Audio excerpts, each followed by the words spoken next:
Let's go Falcons! Hey yo, batter up, let the ball begin. Solano Falcons, bout to show you how you win. Cause this is our year, man forget the past. We take it over right now with our pitching staff. Yo, it's game time, so let the games begin. So put them on the field and we gain in a win. Hey yo, it's game time, don't you hear the people chant? Cause this is our house, make way for the champ, it's game time.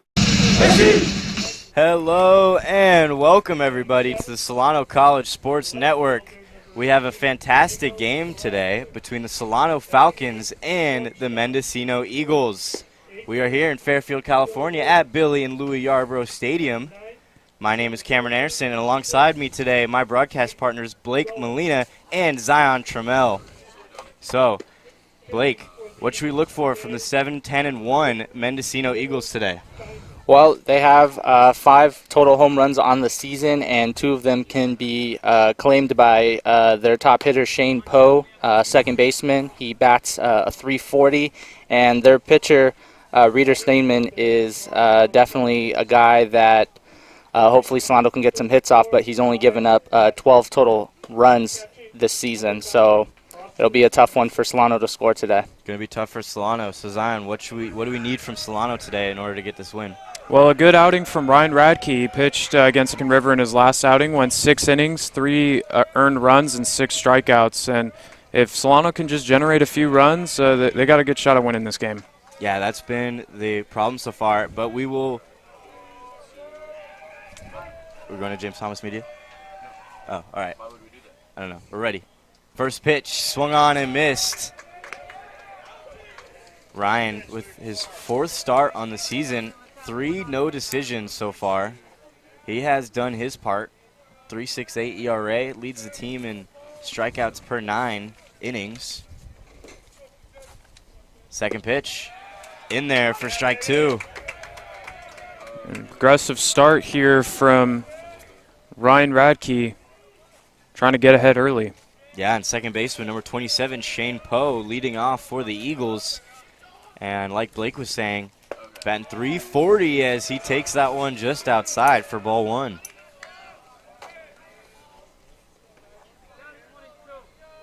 Yeah, if they can strike, if Radke can strike out Poe right here, this will be a great start to the game for Solano. The 1-2, outside again for ball 2. Radke leaving his pitches outside right now to start off Poe. Yeah, 2-2. We'll see what he does here. The 2-2 pitch from Ryan. Fastball high for ball 3. So starting him off 0-2. Poe's done a good job to work the count to 3-2 now. The walks have been an issue for the Solano staff, and that has been the main cause for a lot of the runs they've been giving up so far. That one's fouled straight back, out of play. So Poe making Ryan work here. This will be the 7th pitch. Yeah, and Radke with a very fast approach, not really messing around on the mound, just ready to go. Yeah, he's got great tempo so far, something he's had to work on since high school. That one lined to second base. Vega got his glove on it, but wasn't able to reel it in. Throw is too late, so Poe on with an infield single. That was well hit right to the second baseman, just unable to hold on to it. And a good start for Mendocino. Yeah, Solano also needs to be careful, too. Mendocino is 3rd in stolen bases, and I think Poe will probably be one of those leaders in taking those bases. Yeah, they have over 50 stolen bases so far on the season in 18 games, and they also are tops in sacrifice hits. So this is a small ball team, although they do have 5 home runs this season. As we see a square around for the bunt, that is Joey Thomas, the first baseman, and he'll get the sacrifice. He does his job perfectly, lays it down, and they're able to advance the runner. Solano can just do what they can and get the out. So Poe advances to second. And that'll bring up number 25, Derek LaFerrari. He is catching in this one.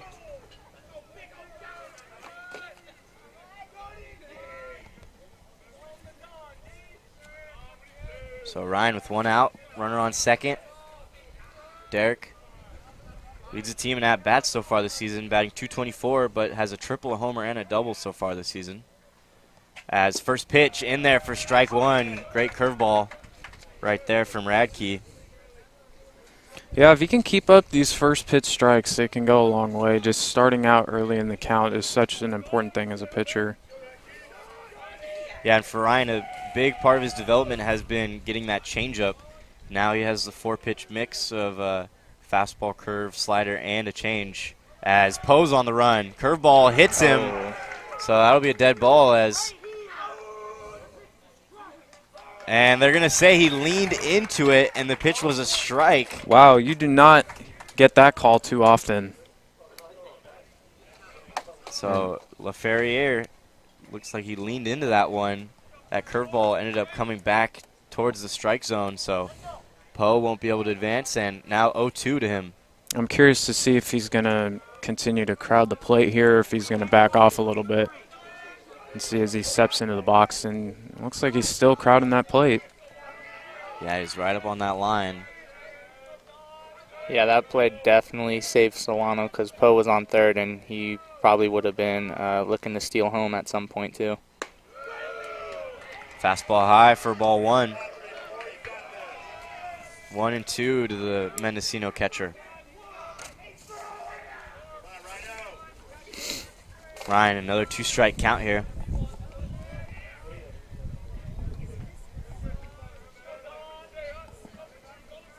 A 1-2 from Radke. Fastball swung on straight to the third baseman. Throw back to second. They got him. Wow. Double play gets Solano out of the inning. Great first half for the Falcons. And that'll bring up Solano's offense coming in the bottom of the first, as it will be Meech McClenn, Victor Vega, and Jason Pridey coming up next.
Hi, my name is Cameron Anderson, and I'm the basketball and football announcer, and thank you for watching the Solano College Sports Network. If you have an interest in a career in sports broadcasting, whether it's behind the scenes or on camera, then this is the class for you. Class is held every Wednesday from 1:30 to 4:30 in room 121 alongside the library building. For more information, contact Greg Poff. That's me at solano.edu. We hope to see you here next semester. And remember, All right, and we're back for the bottom of the first inning here, as it is Ritter Steinman on the mound. Yeah, he is second in the Bay Valley Conference with the 2.73 ERA. 21 strikeouts over 29 2/3 innings. Yeah, very solid start to the season for him, as this is the last non-conference game. Although both these teams are in the Bay Valley, conference play will begin next for both of these squads, as Meech takes strike one. Meech McClenn playing left field in this one. Fastball in there for strike 2, quickly down 0-2 to Steinman. Yeah, and a great end to the top of the first for the Falcons. Great awareness by Eli de Guzman to look over to second and see the runner was off a little bit and make the throw over to second to get the out. Fastball outside, ball 1. So coming to this one, Meach tied for first on the team with RBIs with 6 on the season. Him and Jackson Bates both have 6 on the year.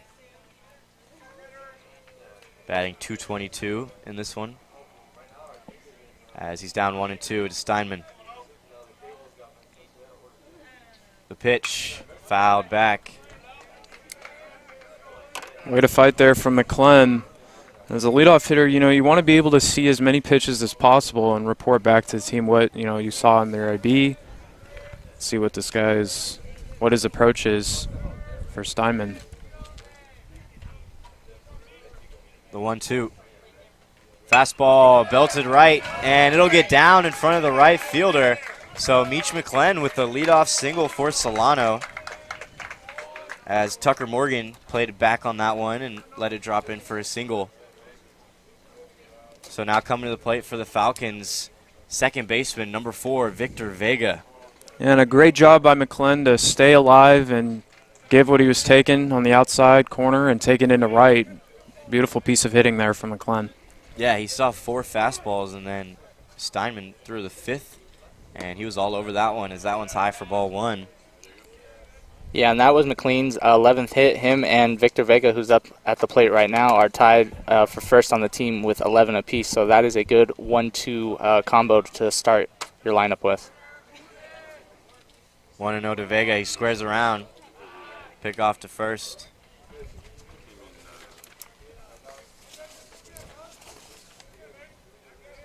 Vega batting .220 on the year, only 8 strikeouts. He has 9 walks, leads the team in that department, and he's really been hitting well lately. Had a rough start to the season along with most of the lineup, but he's been really hot lately, and he looks at strike 1 there. Yeah, that seemed a little outside, and even if you are squaring around the bunt, that's not the best pitch to try and put the ball in play in there. 1-1 to Vega. Squares around again. See if Meach is on the run. Make sure you get it down. And he didn't that time. Popped it up, luckily out of play. So 2 strikes on him now. Yeah, that's when you're bunting, if you pop it up in the air, that is the worst case scenario. Yep. Yeah, that is the biggest fear. 1-2 to Vega. And now he's definitely swinging. Yep. Another pick off to first. Meach in safely. Okay, got them on camera. Should be up. Yeah, I see. I got this picture. Everything else good? Vega still 1-2. Yeah. No outs here. Steinman the pitch. Slider got him swinging. Great one right there, as he sits down Vega for out number 1. Yeah, great pitch right there. Vega choking up on the bat, trying to shorten his swing and couldn't get around it. Yeah, good pitch selection from Steinman. He's been throwing basically all fastballs so far, and I'm sure Vega clearly sitting on the fastball right there had him way out in front on the slider, as Jason Pridey comes in the box. Number 17, first baseman, one of the returners for Solano.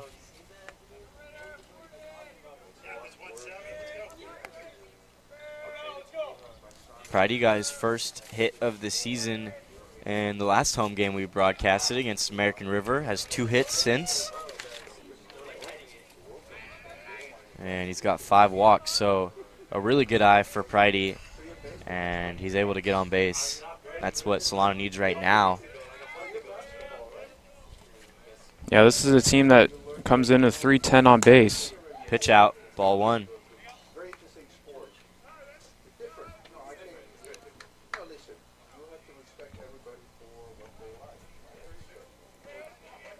Yeah, Solano comes in with the .31 on base percentage, so definitely something they're going to want to improve on. But overall, not awful. As another pickoff from Steinman, really trying to get McClenn over there. Yeah, McClenn doesn't have a stolen base here on the season. And Steinman's making sure that he doesn't get number one here, keeping him honest. Yeah, two teams on opposite ends of the spectrum in terms of stolen bases. As Pridey hits this one back up the middle, center fielder lays out and catches it. Great play from the center fielder, Aiden Rowan, as he had to run a long ways to his right and laid out to make that play. Now 2 outs here. Yeah, I wasn't sure if he trapped it there and if he was able to haul it in, but a great catch and just unlucky for Pridey. I mean, good contact there. Now there's 2 down. So that'll bring up number 20, Dylan Nazarati. He's DHing in this one. Naz has been good this season, batting .250 now. We'll see him at first. He'll be behind the dish, and this one he's DHing as a back pick to first, and he's in there safely. Ooh, close play on that one. Close. Yeah, almost got him. And it looks like he might have gotten tagged in the face. Yeah, McLean is definitely getting a little anxious. He really wants that first stolen base on the season. Yeah, Solano only 7 steals as a team, where Mendocino has 53 on the year. Wow. And that is a noticeable difference. Yeah, clear discrepancy between the two teams and their philosophies, as that one was fouled off of Naz's foot. Yeah, and I think that also depends on the team's ability to read the pitcher and the catcher's arm, of course, and noticing when he comes set, if it's the same, if he's starting to get into a rhythm, that's when you maybe want to get a little more aggressive and steal some bases. But for Solano, they're obviously not really into stealing bases too often. 0-1 catches the outside part of the strike zone for strike number 2. So Nas down 0-2 with 2 outs here. And I think both teams need to take note that the umpire is calling that outside strike. So, gotta adjust. Yeah, it's a tough pitch to hit, but you gotta hit it. You gotta swing. The 0-2 from Steinman, right there for strike 3. Wow. So 2 strikeouts here for Steinman as Solano goes down here in the bottom of the first. Coming up for the Eagles, Colin Patterson, Tucker Morgan, and Liam Maisner up next in the top of the second.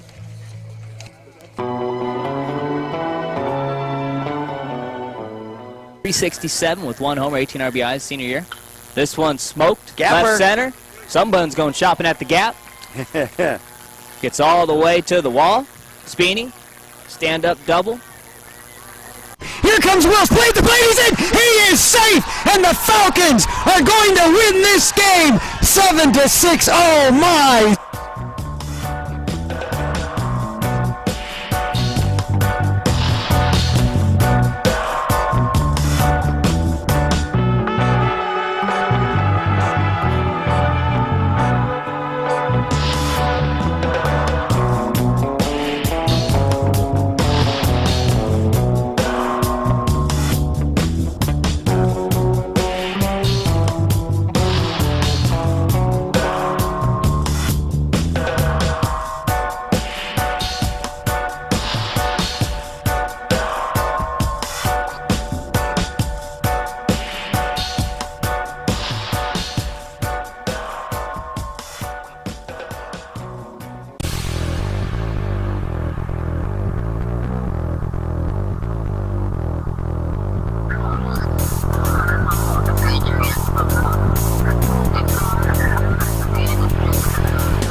All right, and we are back for the top of the second. Ryan Radke still on the mound here in his second inning of work. had a leadoff single from Shane Poe, and then a strikeout as that one's fouled off. Excuse me, not a strikeout, a sacrifice, which advanced Shane to second. And then a double play, line drive by the catcher, Derek Lafreniere, as doubled up Shane Poe at second. So he got out of the jam in that one. Leading it off for the Eagles here in the second is number 21, third baseman Colin Patterson. Yeah, and Colin Patterson, as he gets that hit there. To short. Castrillo with the throw to first as he got him. Good throw from the shortstop, Nico Castrillo, as he's back and healthy.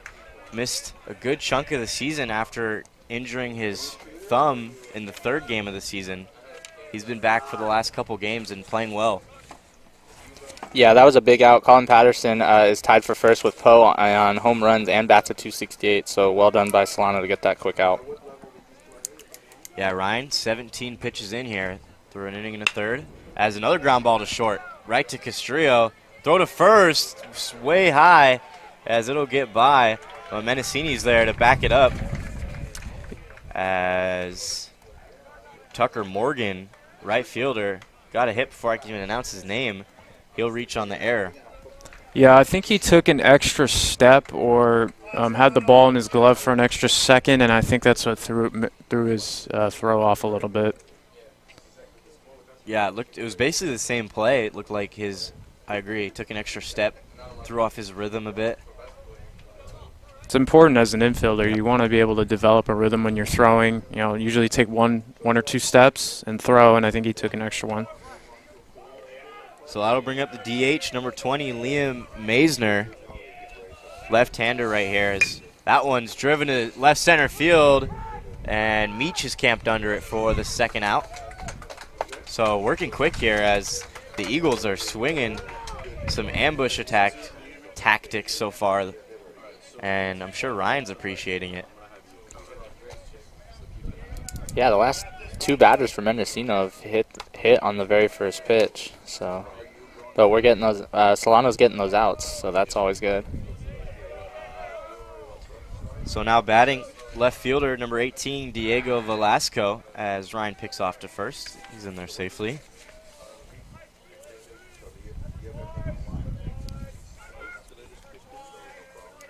Velasco comes into this one with no hits and 16 at-bats, looking for his first hit on the year. As another pickoff, he's safe.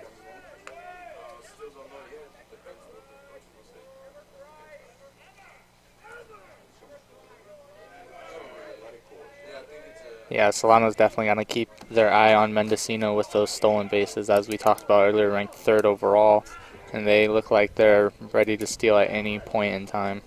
Yeah, Tucker Morgan with a huge lead there at first. Sort of just sitting into his stance right there. Almost looks like he's doing a squat. And another pickoff to first. He's in there safely.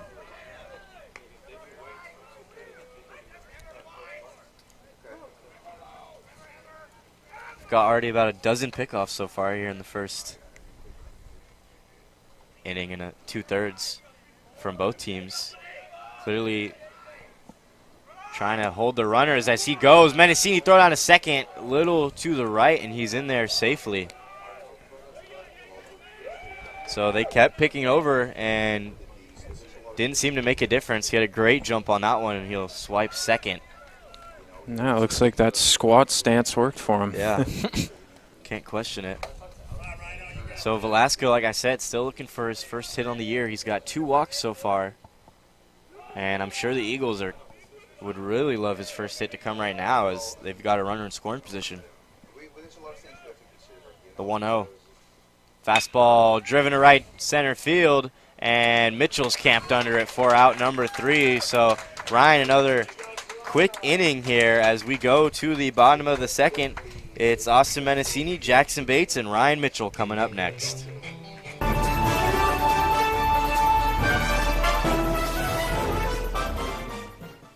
Stand by, we're going to go to cut one. And cut one. Cross court to Audrey Jones. Audrey for 3. It is good! With 1.3 seconds left on the game clock. Audrey Jones with one of the biggest shots. The sky's the limit, really, with what we can do here. college just got affordable.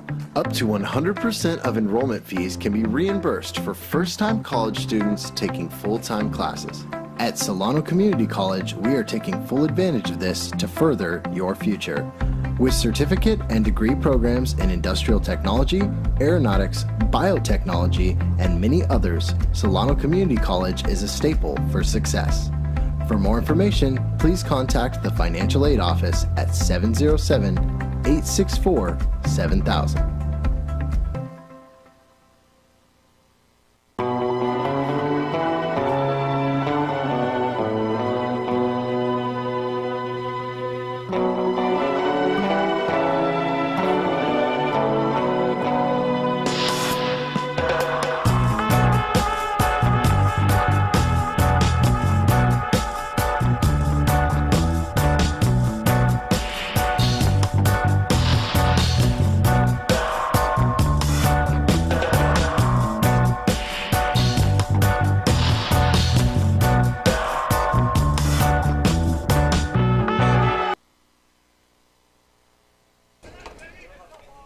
All right, and we are back Still on. I don't know why that's doing that. here for the bottom of the second, as it is catcher number 9, Austin Mendocino, in the box. Leading it off for the Falcons, Steinman still on after a good first inning. Fastball catches the inside part of the plate, so Steinman working both sides, able to get that inside fastball and really carved up Solano in the first with that outside fastball. Yeah, well, he's definitely lived up to the hype, and his stats don't lie. 0-1 to Mendocino. Fastball right field, and Morgan coming in, and he'll make the routine play in right. So 1 out. Right fielder's going to be busy. Morgan, he's going to get a lot of action on that right side of the field. Yeah, already a couple plays out there for him. As now stepping to the box, number 15, center fielder, Jackson Bates. Zion, you know a thing or two about Jackson? Yes, I did play with him in high school. He's an excellent hitter, very aggressive. The first pitch, driven high. The wind definitely in action here, and we'll see if this one might land, and it will, as he's in there with a double, a hustle double, as he head first dives into second base. I thought that was going to be trouble, as there was a huge gust of wind right when he hit a towering pop fly, and center fielder didn't really help him out on that one. Yeah, I mean, it dropped right into no man's land, and Jackson being aggressive at the plate and on the base path, taking second base. Great base running, as you come to expect from Jackson Bates. Yeah, and a line drive in the books, so yeah, double for him. That's his 4th double on the season. As here's Ryan Mitchell, right fielder, number 26, as he takes ball 1. A little bit low on the fastball there. So 1 out, runner on second. Mitchell, good spot here to put Solano up 1. Yeah, runners in scoring position is a luxury, and you got to take advantage of that. Try and bring home Jackson. Yeah, especially with Ryan, who's really been the best starter so far this season, as that one's in for strike 1, 1-1 to Mitchell. Just giving him some run support could really do damage for Solano in terms of winning this game, since he has one of the better ERAs on the season, on the team, and has no decisions. So looking for that first win for him. Steinman, 1-1 to Mitchell. The pitch, slider, got him on the swing. That's 1-2 now. That was a nasty pitch by Steinman. Expect something similar to that in this pitch too. This next pitch at 1-2. Yeah, with the ugly swing like that, I'm sure he's going to want to go right back to it, as Mitchell choking up here with 2 strikes, 1-2, 1 out. The pitch, slider, got him again in the dirt, and the catcher will tag him out for out number 2. Yeah, I mean, that had some great movement. Broke to the outside, and Mitchell was not able to handle that. So now stepping into the box for Solano, number 18, third baseman Eli de Guzman. Eli in the first made that double play, line drive right back to him, and threw it over to Vega at second to get Ryan and the defense out of the jam in the top of the first. The 0-0. In there, no, outside, ball one. Those are some of the best plays as a third baseman. You get the ball right to you and be able to throw it on over to second. Because you get some hot shots at third base, that's for sure. They don't call it the hot corner for nothing. But Eli handled that perfectly. Yeah, he did. Eli struggling at the plate so far this season. Only 2 hits and 31 at-bats. So Solano going to need him big time right here. 2-0. Yeah, and you don't want to swing at some bad pitches. Take some pitches and, see what he's throwing here. Yeah, and it looks like so far Steinman's just been fastball slider. Yeah. The 2-0 to de Guzman. Fastball swung on and fouled straight back. And that can be effective as long as you're locating. And obviously he's done a really good job of locating on the outside corner. Sometimes that's all you need, fastball slider. Yeah, and so far Solano hasn't expected the slider coming, as he's gotten some pretty ugly swings so far with that pitch. 2-1. Fastball outside. 3-1 to Eli. And Nico Castrillo on deck. He's batting .570 so far. 8 hits and 14 at-bats, so one of the better hitters in the lineup, batting 9th in this one. Going to wrap around the order. And this is where, as a pitcher, if you're only throwing fastball slider, you get behind in the count. You're expecting a fastball here at 3-1. Eli's got to be ready. Yeah, and no worries really walking Eli right here with an open base. Fastball, there it is, base hit to right field. Morgan coming in, Bates coming home. It's cut off, and Solano will score the first run as Jackson Bates crosses home plate. Eli de Guzman with the RBI single puts Solano up by 1. Yeah, and Jackson had a little bit of a head start with 2 outs. You're running on any contact. Great piece of hitting by de Guzman. He anticipated the fastball, took it to right, and the Falcons are on the board. Yeah, and you called it 3-1. Usually as a hitter you're going to sit fastball, and he was right there, able to piece it to the other way and able to push across the run for Solano. Yeah, and that was a great hit by Guzman, second RBI, and well done for Bates to score. So here's number 1, shortstop Nico Castrillo, as he will take strike 1. A little high. So it seems like going to have a pretty big strike zone so far based on what we've seen, as Steinman's able to work in, out, and high in the zone so far. De Guzman leads at first. The 0-1. Low for ball 1. Your guys' baseball knowledge is a little better than mine, but I would personally think having a hitter as good as Nico kind of more towards the bottom of your lineup, and then you go into your starting group, I would think that's a good thing, right? That's a good thing to have. It is. It is a good thing. Definitely different philosophies, but almost like a second leadoff hitter. When you're at the end of the lineup, you want to flip it over so that the top of the order can really get going, instead of getting that out right before you get to the best part of your lineup. I personally think, too, it's a good little kind of kick start or spark, too. Exactly. Yep. 1-2 to Castrillo. Slider. And that one's going to drop in front. A bad read from the center fielder on that one. So Castrillo will reach on the bloop single. Yeah, I guess he thought it was going to sail over his head. I mean, typically as an outfielder, your first step is back, but he really went back first, and that cost him. Drops in for a single, and now you got some 2-out action here for the Falcons. Yeah, great pitch from Steinman once again. A devastating slider. Castrillo able to just sort of throw his hands at it and just loops it over second base for a knock. First and second now, and here's Meach. He had a base hit to lead it off in the top of the first for Solano, as he's got first and second, 2 outs. The pitch swung on and missed. High fastball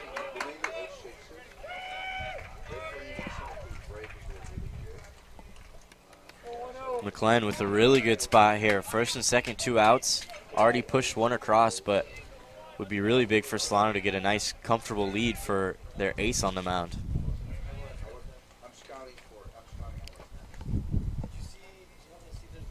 Fastball foul tipped into the glove of the catcher for strike 2.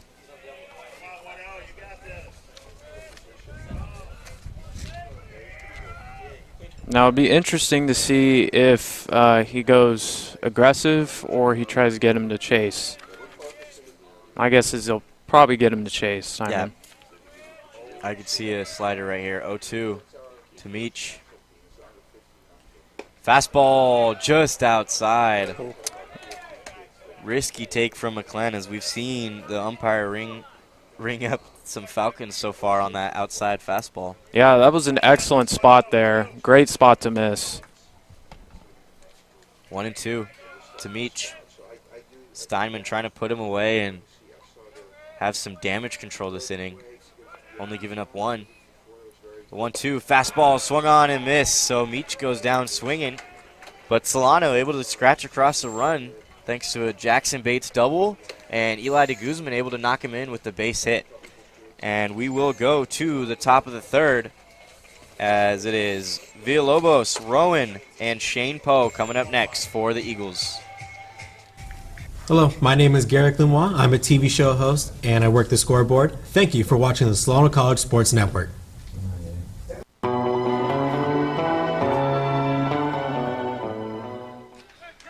So Kyle Bible now up, swings at the first pitch and rips that one into left, and that one drops in front of left fielder. Chris Carlson rounding third, and he is going to score. Josh Sheridan around second. He's in safely, and since the throw went to third, Kyle Bible hustles it all the way down to second, and that is his 50th RBI of the season, tying him with Scott Crutel for the RBI lead in the Bay Valley Conference, which is probably not fair because Scott Crutel getting the day off because of a thumb injury.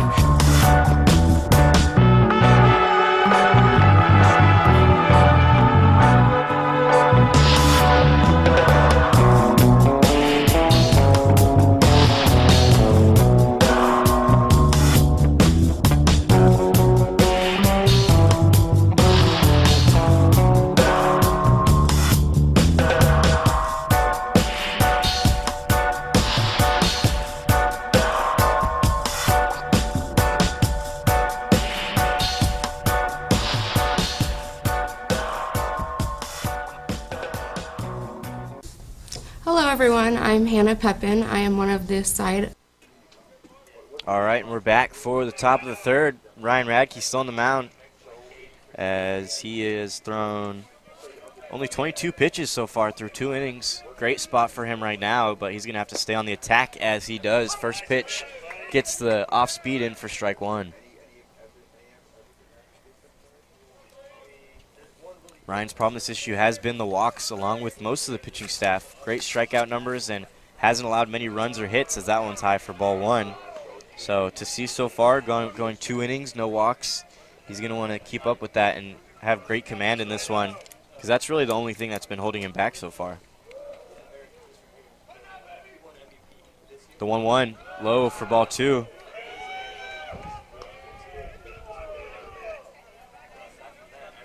Villalobos comes into this one batting .300. And he's got 8 stolen bases, second on the team behind their catcher, LaFerriere, with 13. That one way high. Lost their grip on that one. He's going to ask for a new baseball. Yeah, that was close to hitting him. That was, I mean, Villalobos with 5 walks as well. Again, another hitter's count here, 3-1.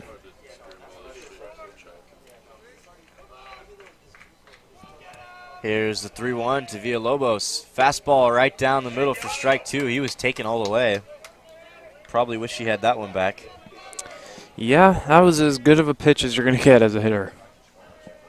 3-2. The pitch. Fastball. Ball 4. Wow. Villalobos walks to first. Looked like must have just missed outside. Yeah, I'm a little surprised there, honestly, but what can you do? Yeah, we saw Steinman ring up a few Falcons with that same outside fastball. Radke not able to get the call on that one. So leadoff runner here for Mendocino, as it'll bring up center fielder Aiden Rowan. Rowan made a great diving catch in the first, as fake jump from first. Looked like he was going to run, but he stopped as Rowan was showing bunt. And like we said before, this team high in California Community College ranks in sacrifice hits and stolen bases. So they're going to play a little 2014 Kansas City Royals small ball. Swung on and missed. Throw down at second. Great throw, and they got him out at second. An absolute hose from Mendocino behind the dish will cut down Villalobos. Yeah, that was an excellent read there. And a perfect throw, perfect tag, just great all around there to get out Villalobos. Great job by Mendocino. He did his homework. Yes. Looks like they definitely have a scouting report on this team. As swing and miss on the changeup. That's been his new toy he's been playing with, and it's been really good for him, as he's now got Rowan down 1-2 in the count with 1 out, nobody on.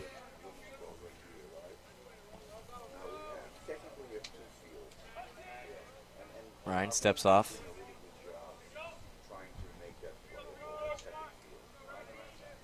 The 1-2 to Rowan. Curveball in there for strike 3. A great bender on that one, as that one came all the way back. Looked like it might have been a back door, but really it was right down the middle at the end of the day. Yeah, I mean, that was disgusting. Just some wicked movement there from Radke, and I mean, Rowan just stood there and had no shot. Yeah, Radke's last 2 pitches were practically perfection, in my opinion. Yeah. Yeah, and really using the tunneling aspect where his changeup started in the same position really as that curveball, and one goes outside towards the arm side run, and the other one went glove side run with the curveball. Had Rowan confused. So now 2 outs here, nobody on, and back to the top of the order, it's Shane Poe. Outside for ball 1.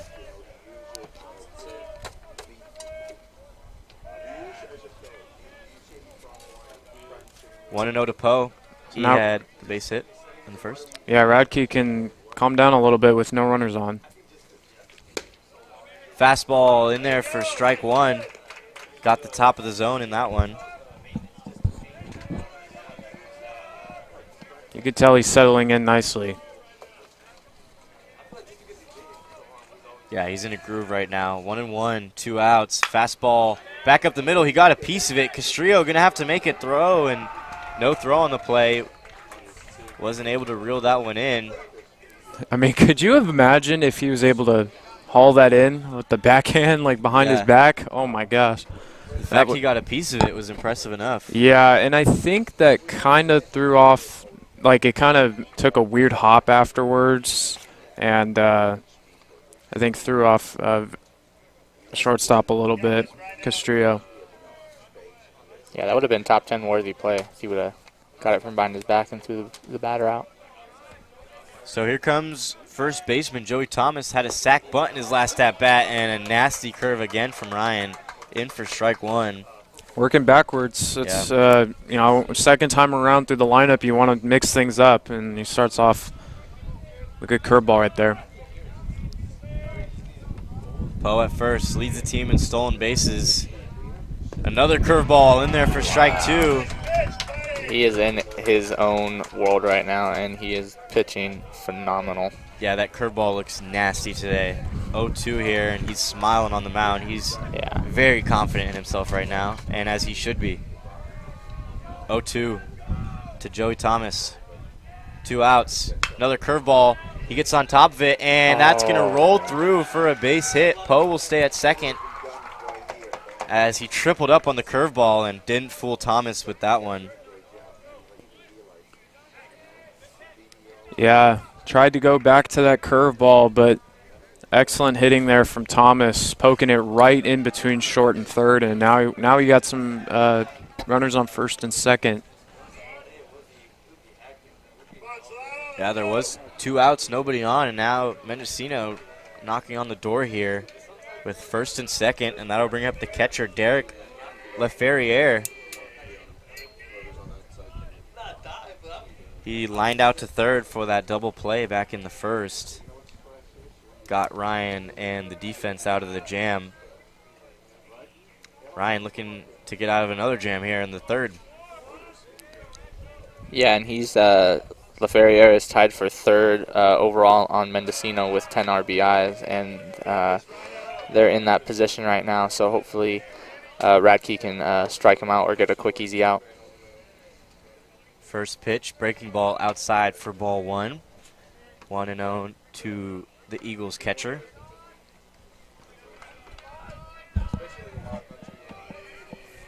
Runners on first and second, 2 outs.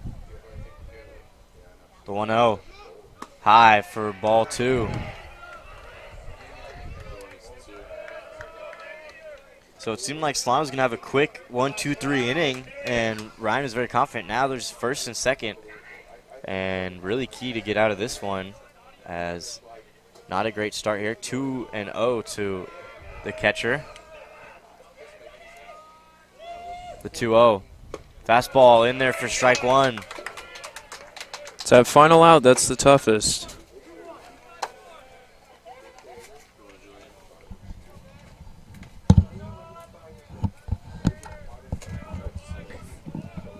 See what Ryan goes to right here. 2-1, 2 outs. Pitch. Fastball driven right back up the middle. Jackson gets it on a hop.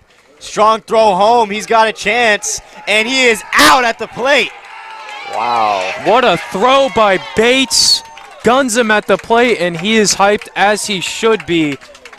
Solano gets out of it. And Ryan's probably going to run over and give him love right here as he saved a run right there for the third out. Solano gets out of the jam unscathed as we go to the bottom of the third. It is Vega, Pridey, Nazarati coming up next. Hello everyone, I'm Hannah Pepin. I am one of the side camera operators, and thank you for watching Solano College Sports Network.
Back here for the bottom of the third, as it is second baseman number 4 Victor Vega leading off for the Falcons.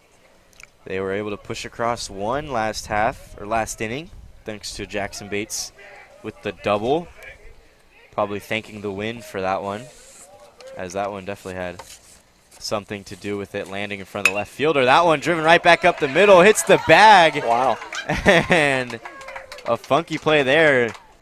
Either way, Vega was going to beat that one out. So a leadoff single, first pitch swinging for Vega. Yeah, literally as right up the middle as it gets, hitting the bag. And a good start for Solano. Yeah, that's how they teach it. I don't think I've ever seen it hit the bag before. I played baseball like 7 years when I was real young, but I've never seen that before. That was kind of cool. It doesn't happen too often. First pitch catches the outside part of the strike zone for strike 1. Beautiful spot right there. Yeah, that's been his money pitch, the low and outside fastballs. Gotten a lot of Falcons looking. 0-1, Vega at first. He's got some wheels. We'll see if he's on the move. He's not. And the second pitch over for strike 2 as well. Brady down 0-2 here. Yeah, this is a tough spot as a hitter when you look at 2 straight strikes. 'Cause you don't want to look at a third one, but you also don't want to get too overly aggressive and swing at a bad pitch. Yeah, I wouldn't be surprised if he might go for a high fastball or bury that slider. Instead, it's a low and inside fastball.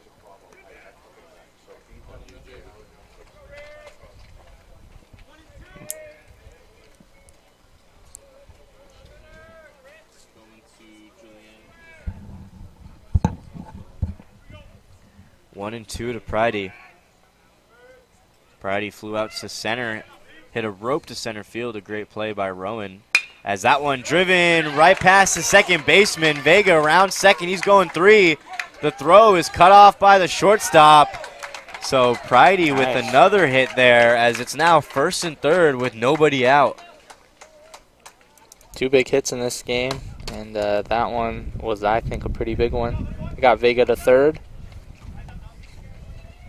Yeah, Vega able to use his wheels and advance 180 feet on the ground ball right past the second baseman.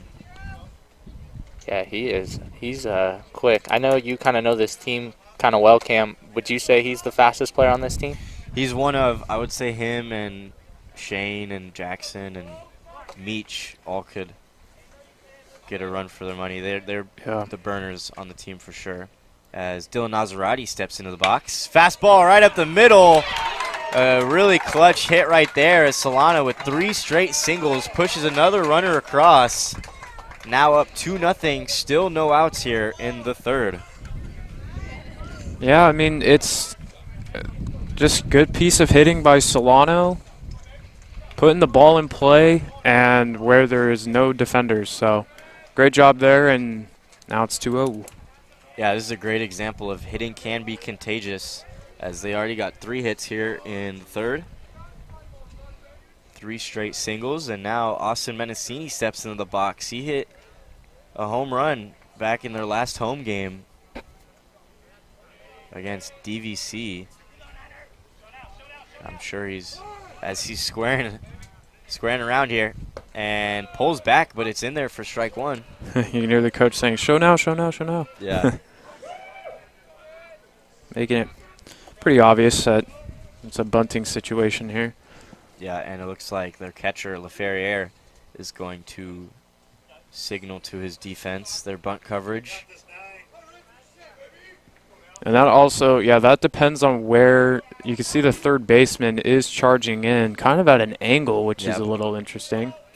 I guess just to cover third in case the ball goes right back to the pitcher or something.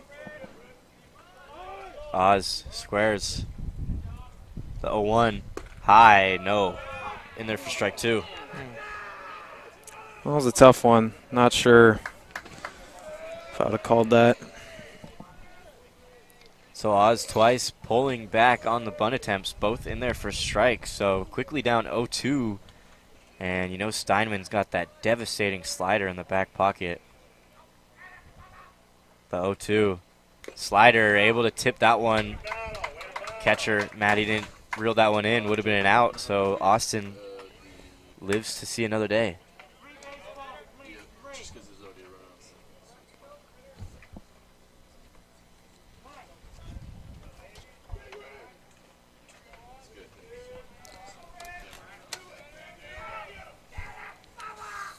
No outs still here. 2 strikes to Oz. As he'll step off to second. Nobody there.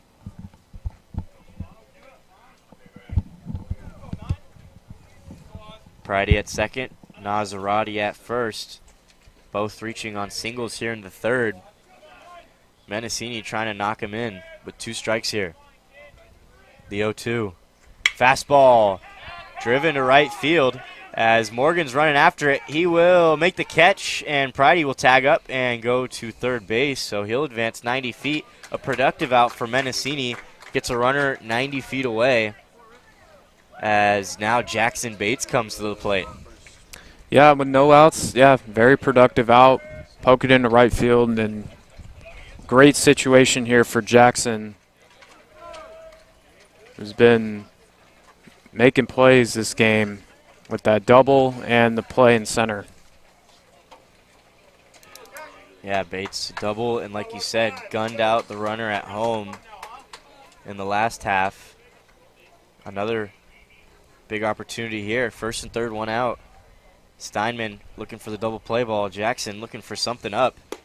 As a great spot right there. Catches low and outside for strike one.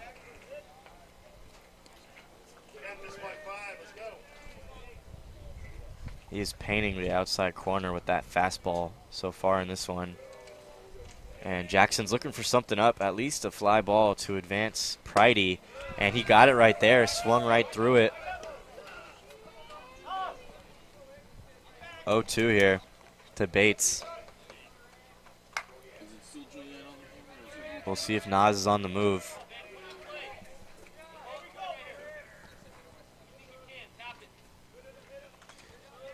And Dylan at first base, last name Maserati, but not quite as fast as a Maserati, but he could steal second if he needs to. Pick off to first in there safely. Yeah, I kind of, if there's an opening, you know, I don't want them to be overly aggressive, but I want Solano to kind of be a little aggressive and maybe try to steal a base or two. Yeah, we'll see what they do here with 2 strikes. I wouldn't imagine they do it here. The 0-2, slide step, low, great take from Bates. Looked like maybe a changeup or a splitter. Haven't quite seen that pitch so far. Yeah. I think here, if you want to steal second, you would do that with a first or second pitch. With 2 strikes, you could have a strike him out, throw him out. Yep. You don't want that to end the inning. 1-2 to Bates. The pitch, fastball, right there, able to foul it straight back. Just missed that one.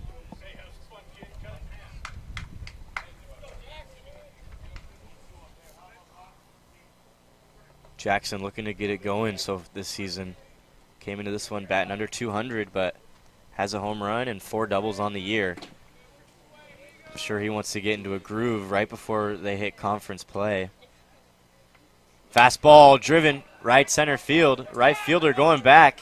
Camped under it. He will make the catch. Pridey will tag and score easily to push across the 3rd run in this one for Solano. Nice. Yeah, great job there from Jackson, just trying to get that ball deep into the outfield and bring home a run.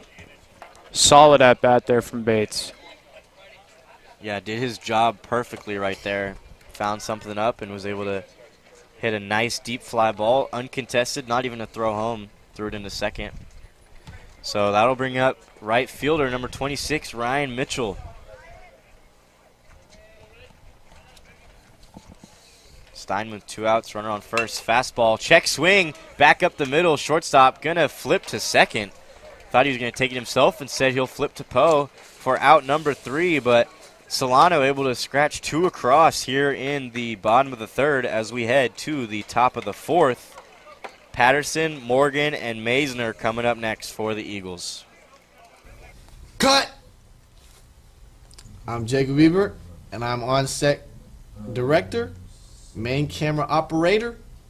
Thank you for watching Solano College Sports Network.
back here for the top of the fourth. Ryan Radke still on the mound.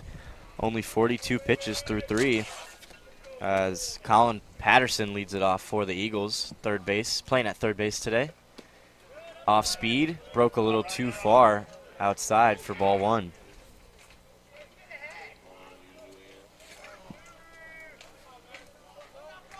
Ryan forcing a lot of contact in this one. Only 1 strikeout through 3 innings. But that has helped his walk. And his pitch count has that one outside for ball 2.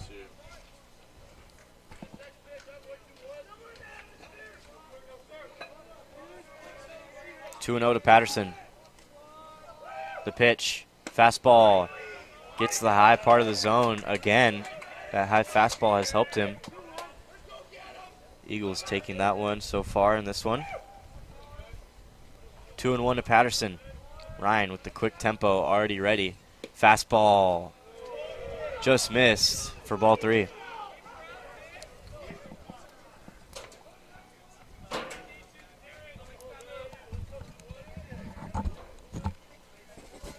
Three-one. Fastball swung on and fouled back. Now a full count to Patterson. He grounded out to short back in the second inning.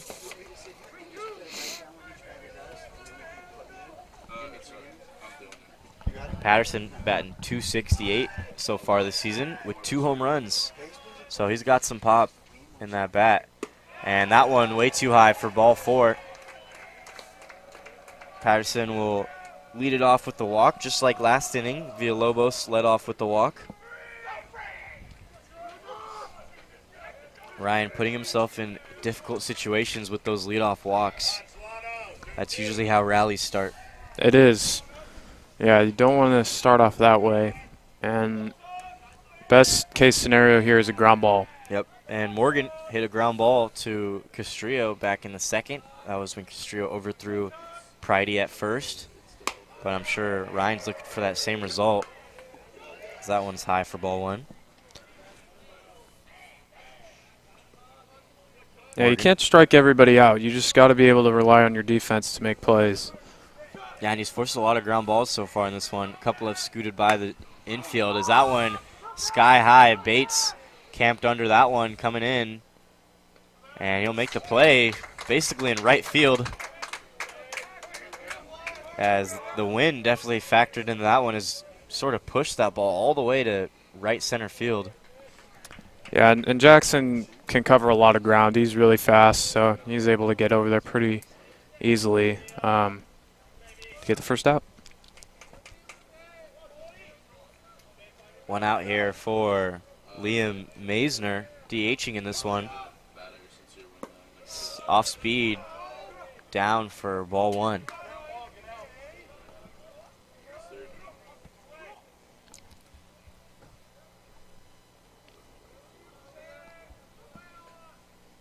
Patterson leading off at first. Only 1 steal on the season. Another off-speed low in the dirt for ball 2.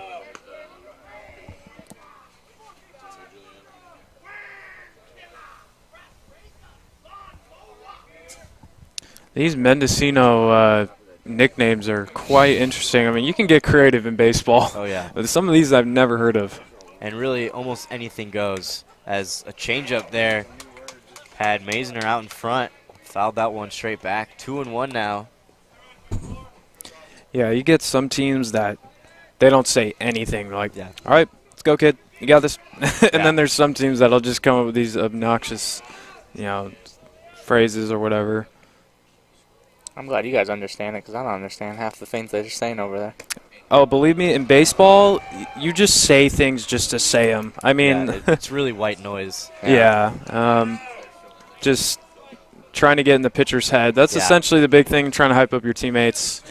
It can work. I mean, for, our team, my teams that I've played on in the past, it's definitely worked. Yeah.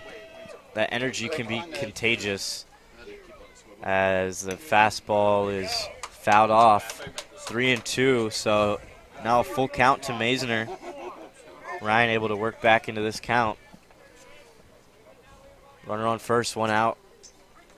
3-2.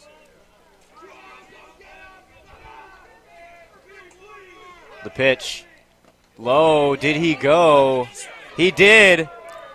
And Patterson able to great awareness right there, as he knew it was either ball 4 or strike 3 in the dirt. So yeah, that was good base running, and obviously the runner on first, you can take off and can't, runners or the batter's automatically out. So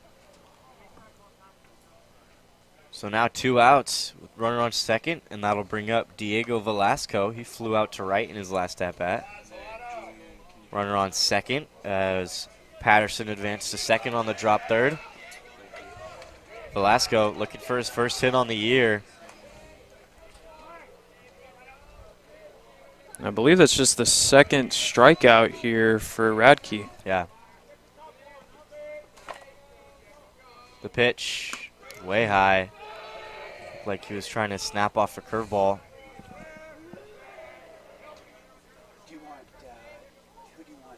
Didn't quite get on top of that one, as Stover will come out to the mound.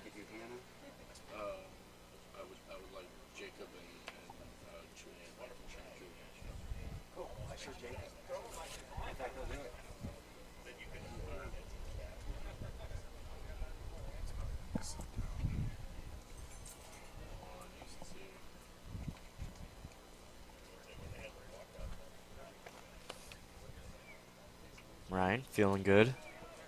Looked like he might have been feeling his arm a little bit. Hopefully he's all right for the rest of this one. Right around 55 pitches so far. Yeah, I mean, with 55 pitches, yeah, you can definitely get a few quality innings out of him as long as he, stays in control. Yeah, and he threw almost 100 in their last home in the American River game, our last broadcast for baseball. He was up around 90 pitches. As curveball doesn't break and he hits him. So now first and second with 2 outs. And we saw the pitch before. He had trouble snapping off the curveball, which was his best pitch in the first few innings. And that time he hits Velasco, and that'll bring up Villalobos. Lobos walked in his last at bat and then was caught stealing, thanks to a great throw from Mendocino.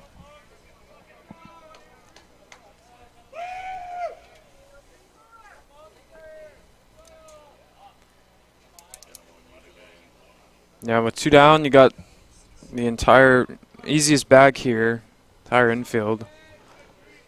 Want to get out of this. Yeah, every infielder knows that if there's a ground ball hit to them, they could just take it to their bag for the 3rd out.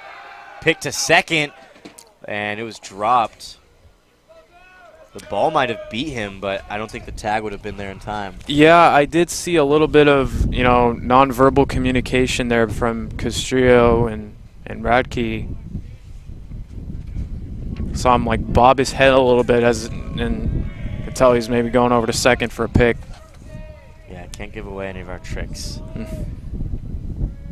Ryan, the pitch, high, and he will pull back the bunt attempt for ball 1.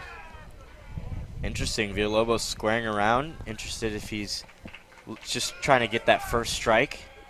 Maybe trying to get in Ryan's head with the bunt attempt. Personally, as a pitcher, if you put it out there, it's really a target to throw at. So I understand there may be some unease with throwing strikes when someone squares around, but it's more so a target.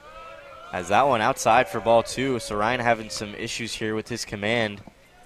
The walk and the hit by pitch in this inning are why Mendocino is knocking on the door here. First and second, 2-0 to Villalobos with 2 outs.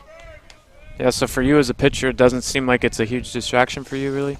No, I think when I was younger, it definitely was, because I was sort of uneasy as that one, again, thrown for a ball 3 to Villalobos. But as I got older, really, it's more, I looked at it more as a target, just to look at the barrel and throw at the barrel, and let him get the bunt down, really. Take your free outs in certain circumstances. The 3-0 in there for strike 1. And that's just a confidence booster right there for Radke in this at-bat. You don't want to throw 4 in a row. Yep. Now you're right back into this AB. And if I'm Villalobos, I think I'm sitting all over that fastball again. Although he does know he has that curveball as well. And that one low and outside. So a couple walks and a hit by pitch. And now bases are loaded here with 2 outs. And that'll bring up center fielder Aiden Rowan.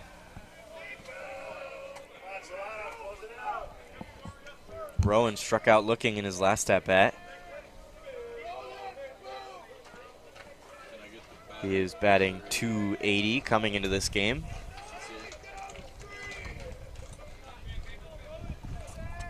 So Ryan in a jam, 2 outs, bases juice. Got a 3-run lead. That one smacked to right field, but well foul. So just a long strike for Rowan. Good luck finding that ball. Yeah. Might have taken out a window in the apartment complexes behind the first base dugout. 0-1 to him. Ryan trying to get out of the jam. Change up. Filthy. Got him swinging. When we get a second, I do have a funny story about Jackson with shattered windows. Maybe do at the top of the next inning. 0-2 to Rowan. Just need one more to close out the inning. We'll see where Ryan goes here. Might go right back to that changeup. Might as well. Pitch. Another changeup low for ball 1.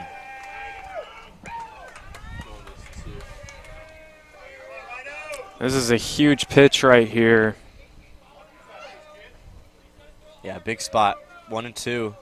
2 outs. And Shane Poe's on deck, so definitely want to get out of the jam here and have Poe lead it off the next inning so he can't do as much damage. The 1-2. Change up, driven, and it'll land fair down the line and right. That might score all 3, and it will, as Rowan in with a stand-up double will clear the bases and tie the game here in the top of the 4th. And that was perfectly hit right down the right field line. That is just unfortunate for Solano. 1 strike away. Yeah, the writing was on the wall really right there. And that's been the biggest issue for the Solano pitching staff. Their hits, they haven't given up many hits so far this season. It's been walks and hit by pitches, and that was an example of it there. 2 walks, a hit by pitch, and then line drive right over the head of the first baseman ties it here. And Ryan won't get the strike on that one. Ball 1 to Poe.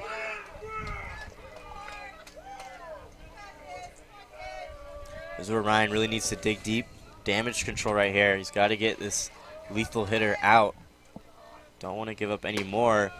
And that one catches the strike zone for strike 1. And if you, I mean, it's still tied, so I think you kind of just need to forget about it. Quick memory, move on. 1-1 to Poe.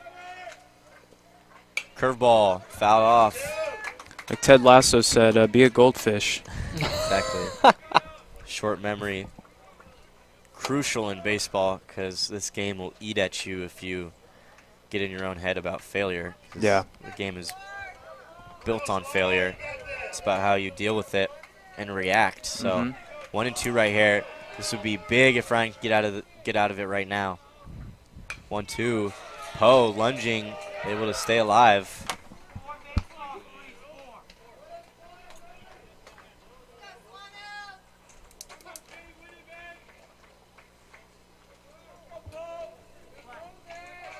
Poe still down the count, 1-2, 2 outs, runner on second.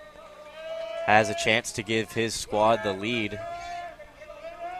The 1-2, high for ball 2.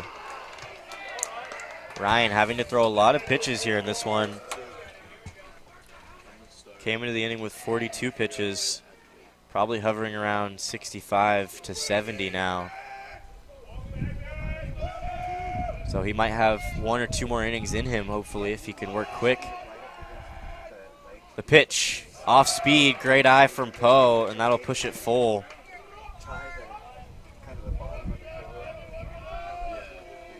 So once again, another full count here. Great discipline for Mendocino.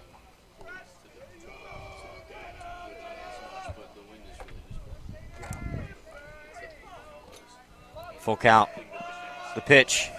Fastball, grounder to third, and off De Guzman's glove, and it goes into the outfield.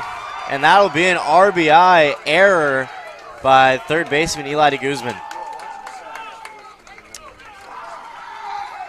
Yeah, I think if I was De Guzman, I would have charged up on that ball maybe. He kind of let that ball sort of come to him. It was well hit, but that last hop is what got him and sailing into the outfield.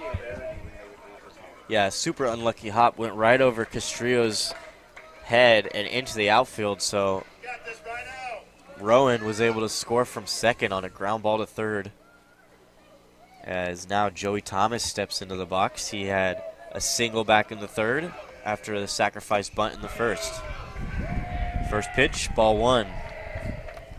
Yeah, Solano needs to get the momentum back on their side, as it is clearly shifted over to Mendocino in this inning alone.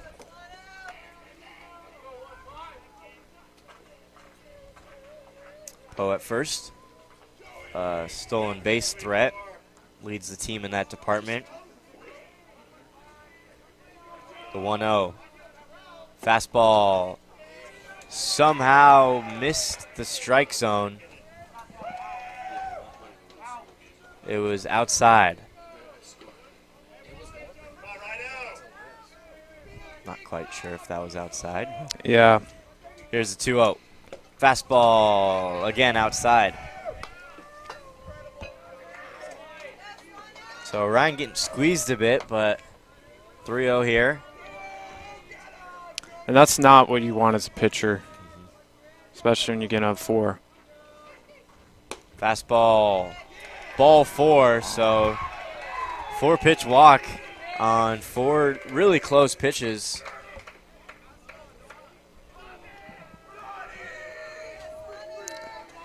That was Steenman at the mound. I think some of those would have probably been strikes. And now stepping in, catcher Derek, left for Ferrier. He had the line drive up the middle for a base hit, but Bates hosed down the runner at home to keep it a shutout back in the third. First pitch, swung on. A blooper to right field. This one might land, and it will land. Throw to second, not close. He's in there with the double. Just miscommunication and really hit it right into no man's land. That sort of triangle between first, second, and right. And Mitchell didn't really get a good read off the bat, and Pridey, same thing. It was Vega had to run all the way over from second base to make that play, and it was just out of range. Yeah, that is a tough spot, and I think that's just communication. I mean, one person's got to call the other off, and that's going to be it for Radke.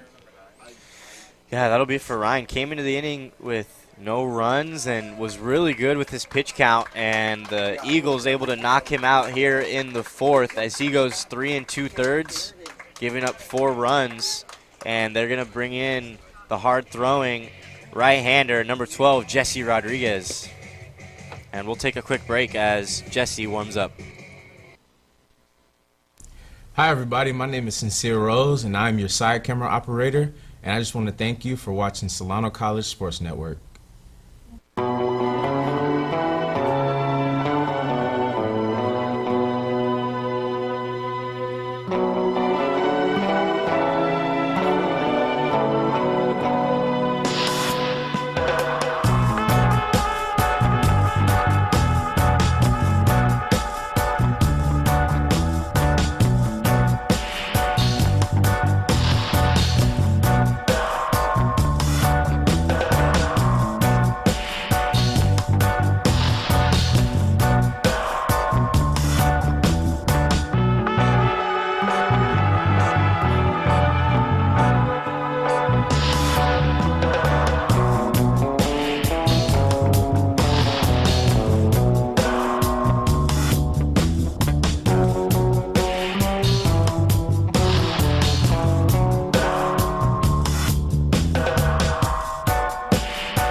right, we're back after the pitching change. It is right-hander Jesse Rodriguez on the mound as he will face the third baseman for the Eagles, number 21, Colin Patterson. Blake, what you got for Jesse Rodriguez? Well, Mr. Rodriguez has an ERA of 7.15, and he has given up 29 hits compared to 20 runs, so hopefully he doesn't give up any more runs than Mendocino today, as we saw the change of momentum, and we're still in the fourth inning in this inning alone. Yeah, and it's like Patterson is now batting around. This is his second at-bat of the inning. He led it off with the walk, and that was where the dominoes started falling as he swings and misses at strike 2. So Jesse up 0-2 right here. Both runners on second and third are Ryan Radke's runs, so I'm sure he's going to try to pick his friend and teammate up here and try to get out of the jam. Only down by 1. The 0-2 pitch, low for ball 1.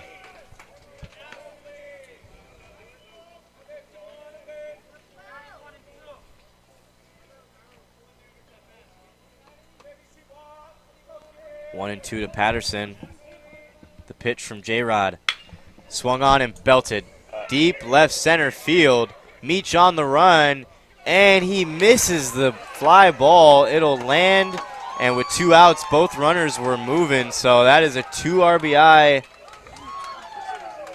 Not sure if that's a double or an error. Might be an error on Meach.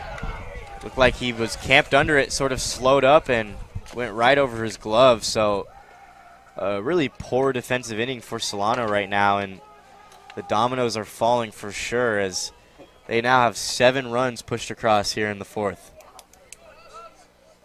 Wow. So Jesse gonna have to work hard to get out of the jam here.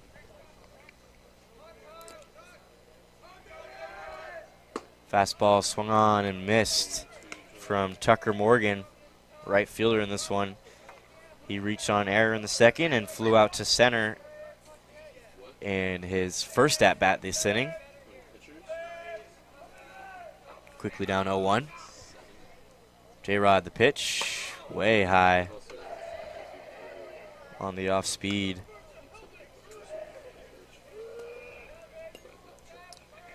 This game really flipped on its head right now. Now 7-3, still plenty of ball game, but it seems like Solano is just 1 out away this whole inning.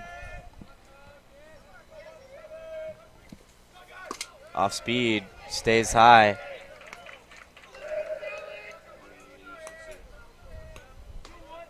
Two and 1 to Tucker Morgan.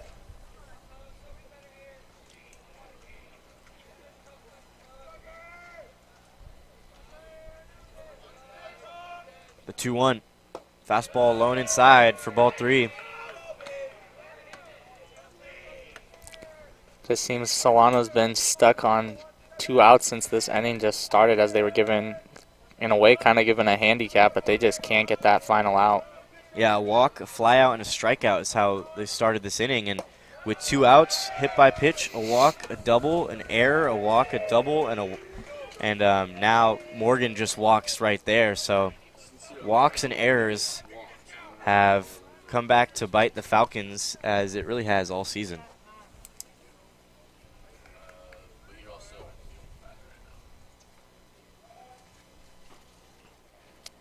Yeah, and now at this point, I mean, I'm just getting that final out. You got to get your bats up now. Tough going. Yeah, 9 straight batters have reached here in this inning, as Liam Maisner will step into the box for his second at-bat. He was the second out of the inning with the strikeout swinging. That is the last out they have gotten so far in this one. Yeah, I think the toughest part about it is staying composed, because it's like you're trying to get a win here. You haven't had too many. You're up 3-0, and that's 7 unanswered. Fastball in there for strike 1. That elusive strike on the outside corner for Solano's pitching staff. 0-1 to Maisner. Maisner DHing in this one, 0 for 2 with the flyout and a strikeout. Pitch, ground ball, right side. It'll stay foul.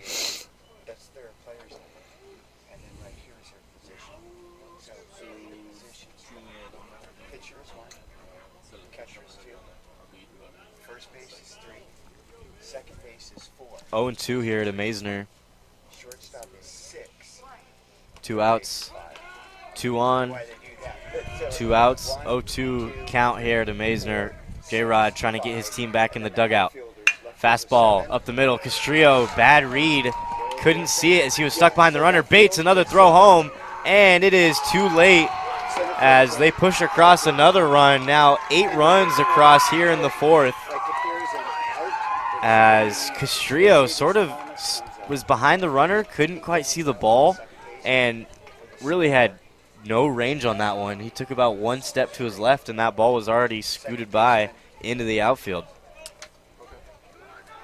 Yeah, I'm assuming he just couldn't see the ball because that felt like that was very in range to field that, and it scoots past him. And the inning continues. Patterson able to score on that one after the error in left field. And this is a bad recipe for winning games for Solano. This has really been their kryptonite. It's walks, it's hit by pitches, and after a couple walks in the inning, the defense is sort of flat-footed and not quite in the same rhythm as they are if the pitchers can get force a lot of contact. That one grounded to second base. Vega able to make the play, throw to first, and they are able to get that third out, that elusive third out, but not before Mendocino pushes across 8 here in the 4th inning. As we go to the bottom of the 4th, Solano going to need a lot of offense here in this one, as it is Eli de Guzman, Nico Castrillo, and Meech McClenn coming up next.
All right, and we are back here for the bottom of the 4th as Eli de Guzman, third baseman, leads it off for the Falcons.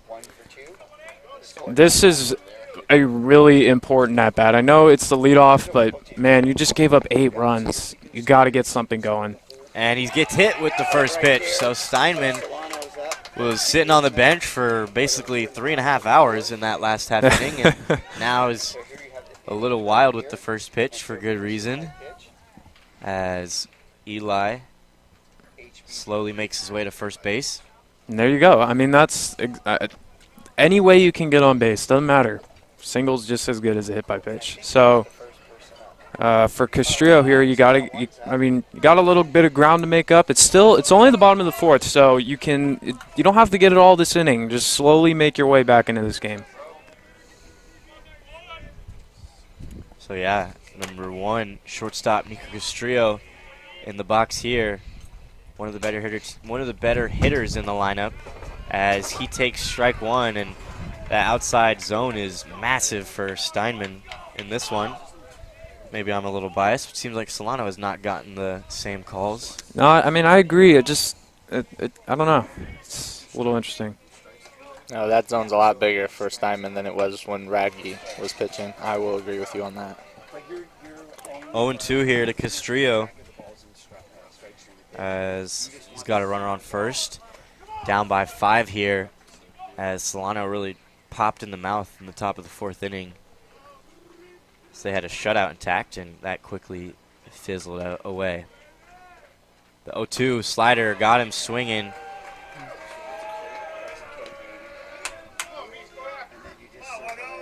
So Castrillo goes down swinging for the first out here in the bottom of the 4th, and that'll bring it to the top of the order as Meech McClenn digs in.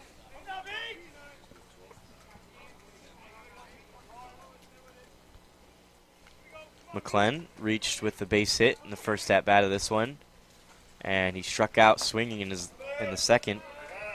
So 1 for 2 as he looks at ball 1. Yeah, I see a nice gap between center and right field, and that's where Solano's been poking most of their hits is into right field. So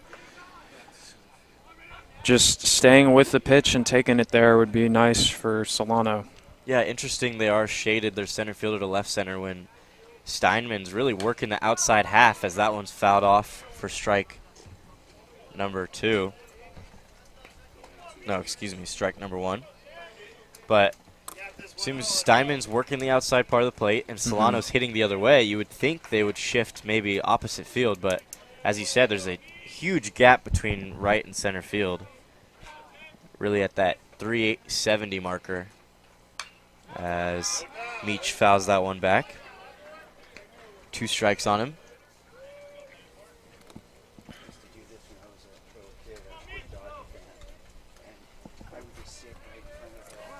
Yeah, let's see what. Yeah, we'll see what happens here. Yeah, both corner outfielders playing close to the line, so big gaps. As that one's low and outside for ball 2.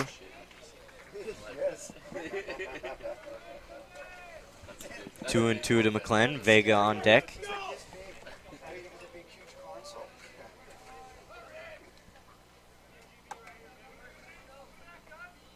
Two and 2, 1 out. De Guzman at first. The pitch, fastball, fly ball to right field. We got some wicked wind. We'll see if that does anything as Morgan able to catch that one for the second out of the inning. Not quite enough. Yeah, routine fly right there as that'll bring up second baseman, number 4, Victor Vega. He had a base hit back in the 3rd. Ended up coming around to score the first run, or the second run for Solano. Fastball, high for ball 1. Yeah, he had that ball that hit the base. Yeah. Weird. That was weird, cool. Yeah. There's been some funky bounces here so far in this one. Seen some bloops and balls hitting off bases, hitting off gloves. And that one looked like the same pitch, but a strike this time.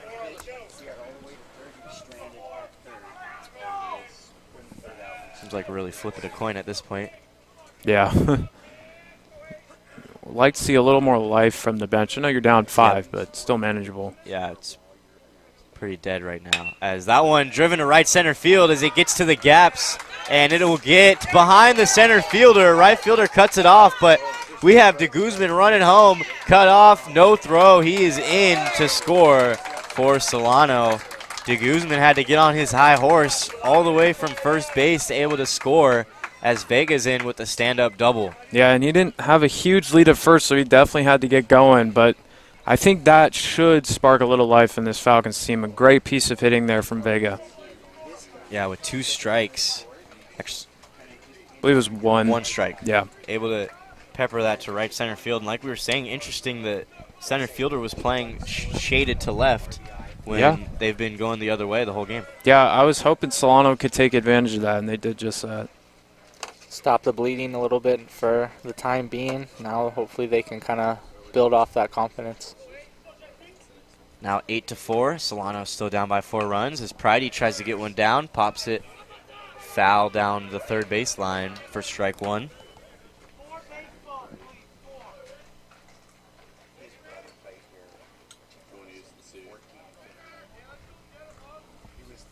Jason Pridey, part of the Solano baseball Pridey lineage. The 3rd Pridey, his older brother Jack, played here as well. Wow.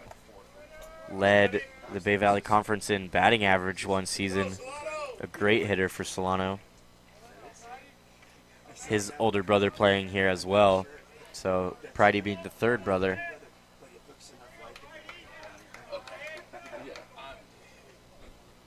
Pridey had a base hit in the third. Looking for another here as this one's fouled straight back for strike 2. 0-2 to him here with 2 outs. Vega at second base. Solano going to need all the runs they can get, so really every spot with the runner in scoring position is huge at this point.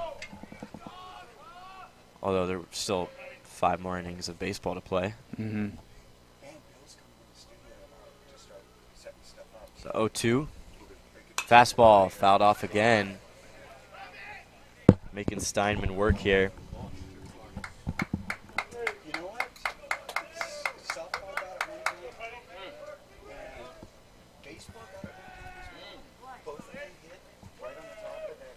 Steinman at 65 pitches with this next pitch right here. 0-2, 2 outs. Vega leading off at second. The pitch, high for ball 1. Good eye from Pridey.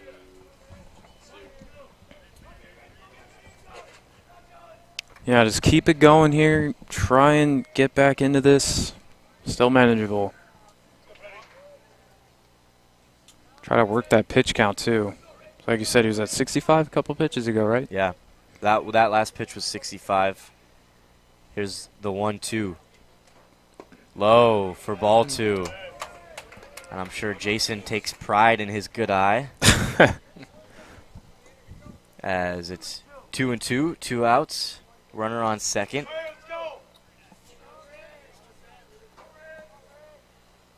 Jason with 6 walks and 20 at-bats. Or really 27 at-bats. First baseman just backed off the line a lot. Yeah, not playing the pull side, and he's able to get the outside corner. Pridey knew it. He started walking back to the dugout. So Steinman only pushed across 1 for Solano as he still has his 4-run lead. 8-4 as we head to the top of the 5th. It is Villalobos, Rowan, and Shane Poe coming up next for the Eagles.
Dr. Celia Esposito-Noy.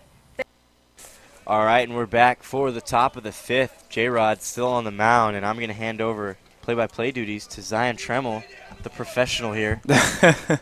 All right, top of the 5th inning, first pitch to Villalobos is in there for a called strike. As he's drawn a pair of walks, caught stealing, and has scored a run in this one. Squares around a bunt. Low for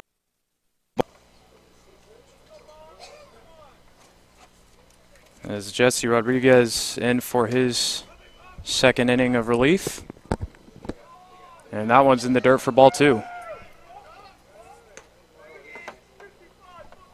Yeah, J-Rod actually one of the pitchers on the team not really struggling with command. Only 9 walks in about 24 innings of work, unlike the rest of the staff who has had command issues.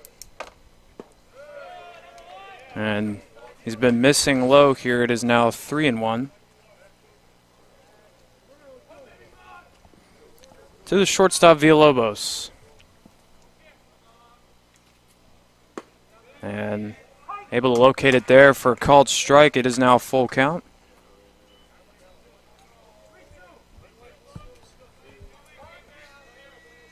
Rodriguez comes set. The 3-2. Called strike 3. Wow. And Rodriguez sends him packing. Looks like he was able to get that inside part of the zone there. Solano's pitchers sort of struggling to get a good rapport with the umpire on where they need to locate their pitches, but strike 3 looking there. Great start for J-Rod. And one away now, Aiden Rowan, center fielder. And he misses outside for ball 1.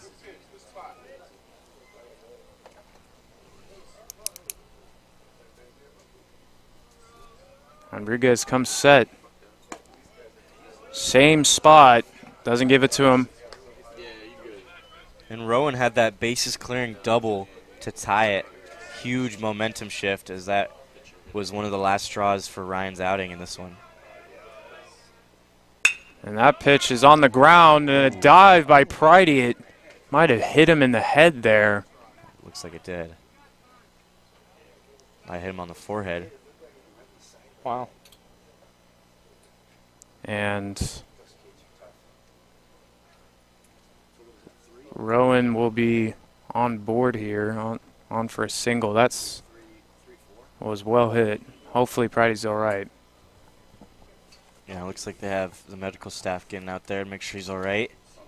Pridey's tough, but fastball off the dome is never a good sign.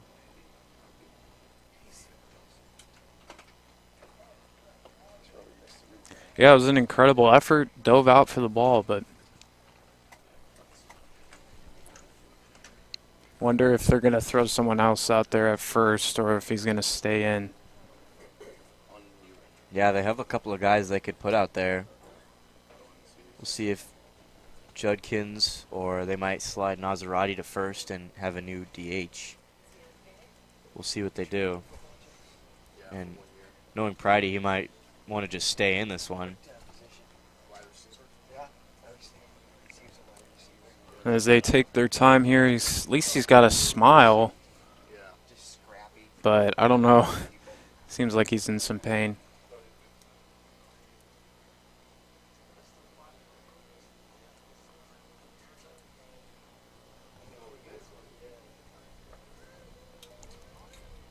Long discussion here.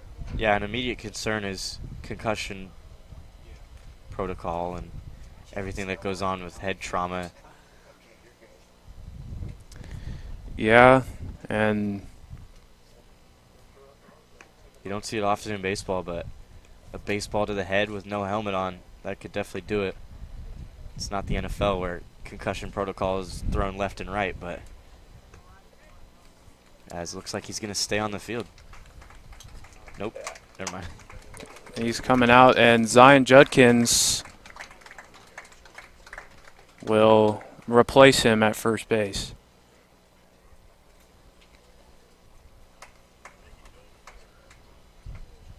Would have taken a lot of guts for Pridey to stick that one out, and for Jesse, he's got to stay warm. He's throwing with de Guzman over there at third. And it's hard to just go back to baseball after that. You know, it's a tough moment. We'll be thinking about Jason Pridey here as we head to the top of the order here with Shane Poe. Yeah, and we hope for the best for Pridey. Very tough dude, but anything up around the head, definitely dangerous and very serious.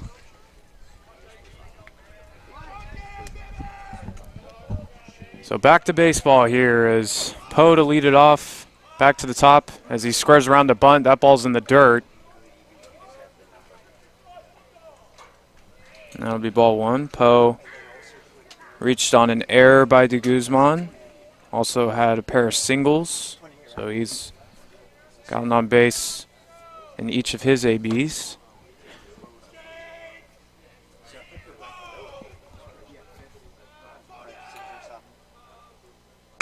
That ball's on the ground over to Castrillo. Gets in front of it, but no throw there as Poe advances to first with this infield single. Good hustle there from Castrillo to try to get over there. Probably wouldn't have had to play with Speedy Poe.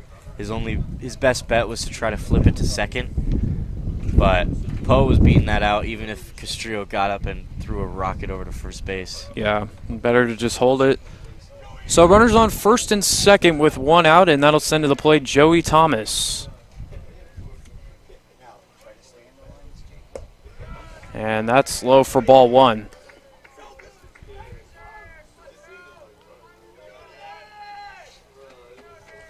Thomas had a bunt in the first inning. Advanced the runner over to second. Had a single, and he fouls that one back over towards the Mendocino dugout.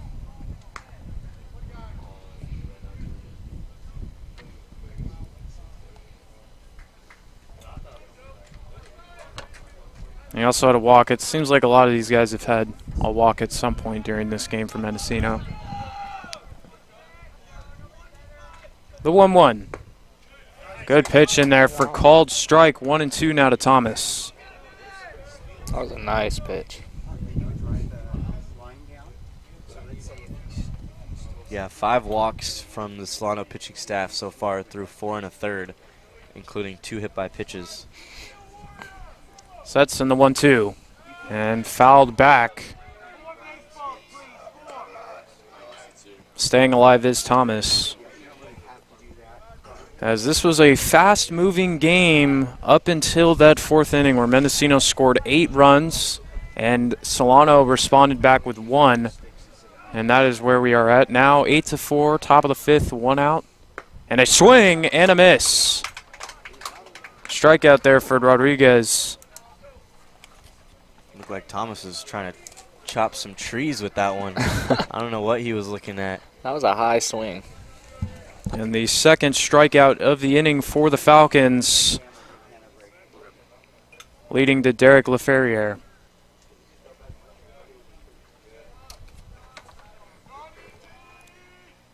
Looks over to second. And the pitch on the ground, foul. Jesse likes that curveball here. Big looper, similar to what we saw with Ryan's, although Jesse has more 12-6 break. Ryan's is more of more horizontal rather than vertical break. Yeah. More like a slider. Mm-hmm. Solano looking to get out of this without any runs given up. Here's the 0-1. And a beautiful pitch in there for a called strike, 0-2. Great spot right there. After he, again, working backwards here, first pitch curve, and then gets the fastball over. He could really go anywhere right now.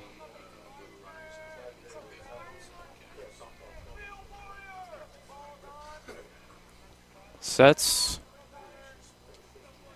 And the 0-2.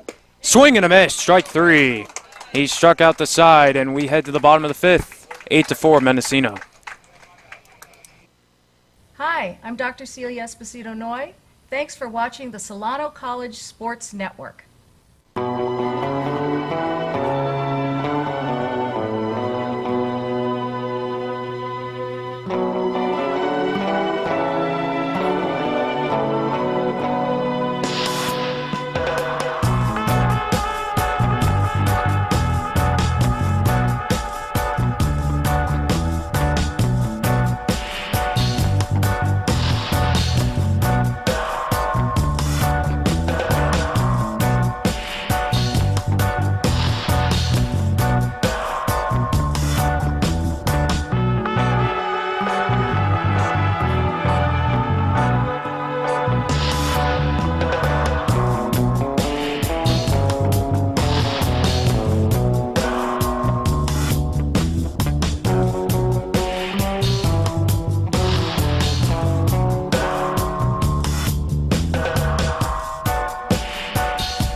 Hi, my name is Jason Pridey, and thank you for watching the Solano College Sports Network.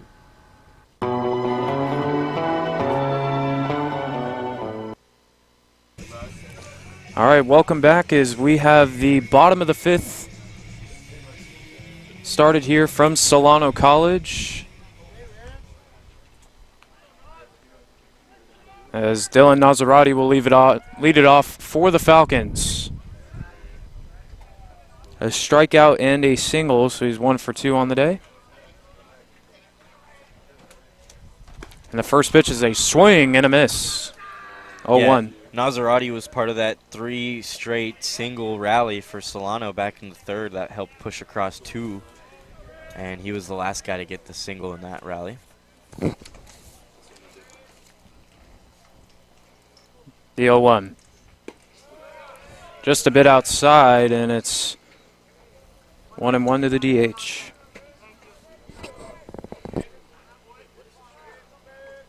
Maserati hitting .250 on the season.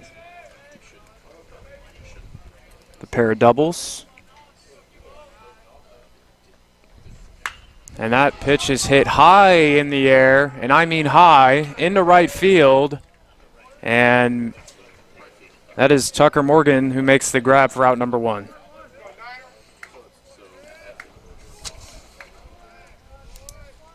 Morgan's had a couple of those tricky fly balls, those high fly balls, especially with the wind today. And here at Billy and Louis Yarbrough Stadium, if that ball gets over the fence line, it could really catch a wind tunnel and sort of spiral in its own direction. Yeah, it does. And now Austin Mendocino up to the plate. He's 0 for 2. Pair of flyouts. Did have that sac fly, and that pitch is hit high in the air to left field. Couple guys going after it, and it'll drop. Villalobos was unable to handle it. The shortstop. I could be wrong, but I think I heard their left fielder call him off, and then last second sort of backed off. Could have been the shortstop, though, as they were all shortstop, third baseman, and left fielder were all right there. And again, that wind picking up and messing with the defense. Yeah, and good news for the Falcons is that they get a base runner, and that'll send to play Jackson Bates. First pitch, hit hard on the ground and through for a base hit. First pitch swinging for Jackson Bates, and he's on. And the Falcons are in business. Yeah, we'll see if they have another one of those rallies. They pushed across 2 in the third after back-to-back singles. Ryan Mitchell trying to get the party going here and hand it off to the next guy up.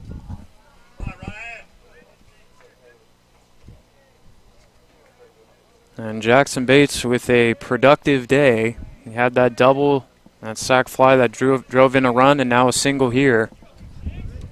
As Ryan Mitchell up to the plate. First pitch, that's floated in the air into right field. Morgan is under it, and he makes the grab. And he's in there safely, but almost throwing out Mendocino. Yeah, Mendocino almost made an awful mistake as he tried to do the fake bluff tag, but Mendocino was all over it and threw it into their cutoff man, who was the shortstop, who was a foot away from the bag and almost doubled up Mendocino right there. Solano's hitting's been contagious. Hopefully they can keep it up and get some runs on the board. Yeah, that would have been a tough way to end the inning, and now with 2 down, it'll send to the plate Eli de Guzman. With a single and a walk.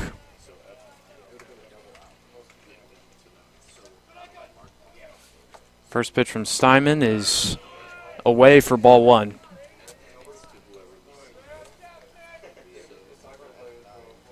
Steinman trying to get through his 5th inning of work. He has been effective in lowering his pitch count. The 1-0. Away for ball 2.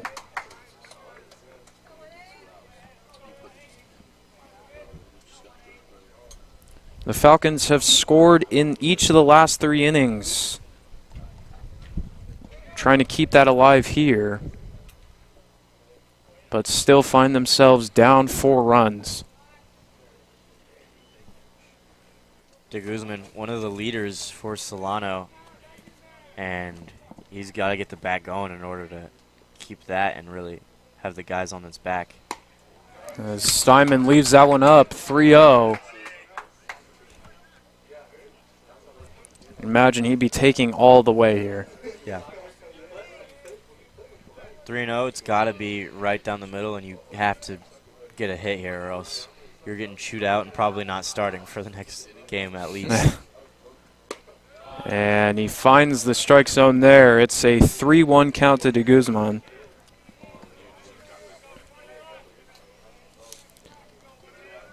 The third baseman with just a pair of hits on the season. Make it 3 now after the hit today. And the 3-1, a swing and a miss.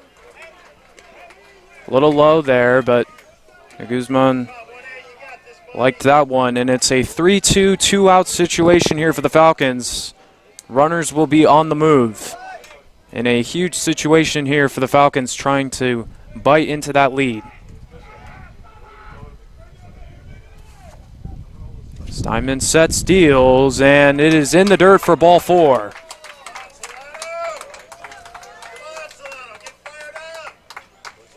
And the bases are now loaded for number 1, Nico Castrillo. This is what Solano needed, and hopefully now they can capitalize on some runs here. Yeah, great patience from Eli. Hands the baton off to Castrillo, batting over 500 this season, and a really big opportunity here. This is the biggest at-bat of the game here in the bottom of the 5th, 2 down. First pitch from Steinman in the windup. Lined up the middle, and that will drop for a base hit. 1 run is in. Bates coming around third. He will score. And it's a 2-out single, 2 RBI single for the Falcons, and it's 8-6 off the bat of Nico Castrillo. Steinman mistake right over the middle, and Castrillo wasn't going to miss that one. The best batting average on the team, has dealt with some injuries so far this season. Good to see him healthy and contributing. He's going to be a big part in terms of trying to flip the season around and get some more wins on the board. And back to the top of the order with Meech McClenn.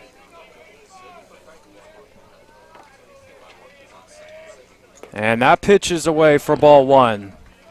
And a little bit of life here for the Falcons. Down 2 runs. And LaFerriere will go to the mound to talk to his pitcher and bring the whole infield in. Steinman at 80 pitches, so I'm sure he's still got some room to go. But you would have to think if you're Mendocino, at least you might be reeling in with only a 2-run lead. We might see the end of the day for Steinman quickly, as they're already getting a couple arms warm, getting at least 1 arm warm in the pen right now. Yeah, and for Steinman, you're still working with a 2-run lead, but the go-ahead run is at the plate here in McClenn. He had that scoreless first inning, but since then the Falcons had been able to bring in a run each inning. But none more important than the man at the plate right now, and that is Meech McClenn.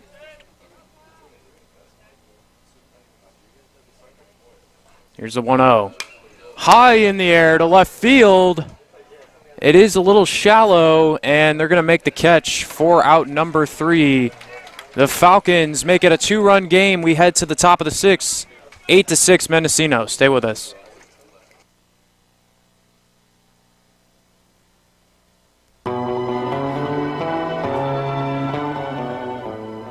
So the first game took 4 hours and 59 minutes. This game right now is at 1 hour and 59 minutes. Strike 3, game over. Chris Witchy sensational complete game for Chris Witchy. Just what the Dr. Scott Stover ordered. Hey, Chris, go out and give me 9 innings, 1 earned run. Outstanding pitching performance for Chris Witchy. And that was that curveball. He just froze. Seen him there. Nothing he could do but shake his head, walk to the dugout, and so now the Falcons pick up their first Super Regional win under Coach Stover. They're going to face Aloni.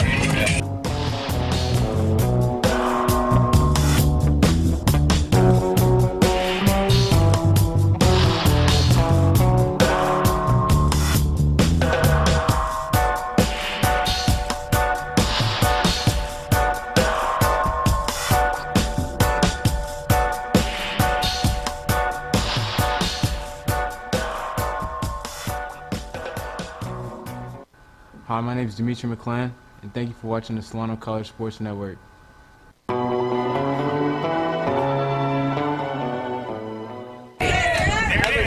Romero skies this one, right center. This one's got a chance. That one is gone. A grand slam. Victor Romero. First playoff hit for Victor Romero. The Falcons. Top of the 6th inning here from Solano College as Colin Patterson will lead it off for Mendocino. And Jesse Rodriguez still in there for the Falcons as a first pitch curveball in there for strike 1.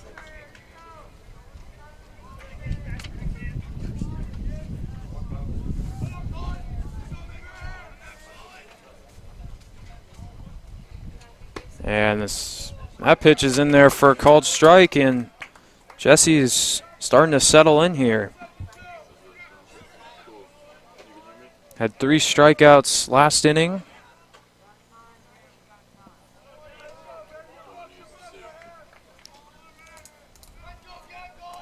And Patterson reached on an error.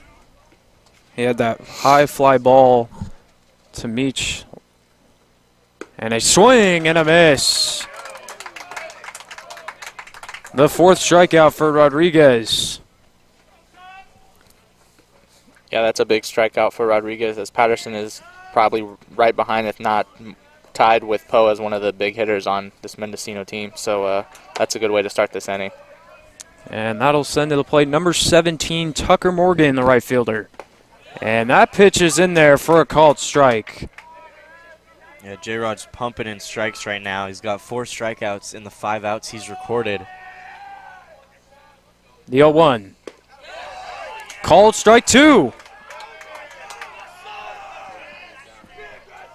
Now the Solano bench getting into it a little bit. They've been pretty dead so far this afternoon. And that pitch is hit up the middle, and that will fall for a base hit. Right off the end of the bat. Nothing you can do if you're Jesse. Good pitch, hit his spot, just unlucky. So 1 out and a runner on for Liam Maisner, who lined out to left field and has had a single and a strikeout. First pitch, high and outside for a called strike.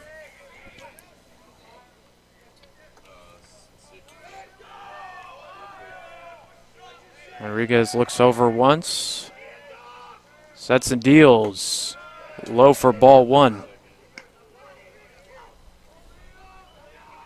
This is Jesse's 6th outing on the year. He has 4 starts, so pretty rare to see him as a reliever, but sort of a short outing for Ryan, basically a long relief opportunity for him in this one. And that throw to first, and they got him. Nice.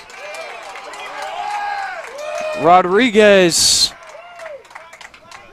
throws out Morgan, and Zion Judkins with the tag. And just like that, there's 2 down. For Mendocino being one of the best base-stealing teams in California, a lot of their outs have come off the bases so far. Had the double play in the first. And a swing and a miss. Along with the throw out at home. I mean, most of that was a great throw from Jackson, but Mendocino threw runner out second. Now the pickoff, having some trouble on the bases, although they're winning in this one, could have some more runs on the board. Yeah, and 1-2. And that is low for ball 2. Yeah, I agree. I mean, lots of outs on the bases, and the Falcons, for the most part, have taken advantage. And there are 2 down, no runners on to Maisner. Rodriguez sets and deals. Ball 3.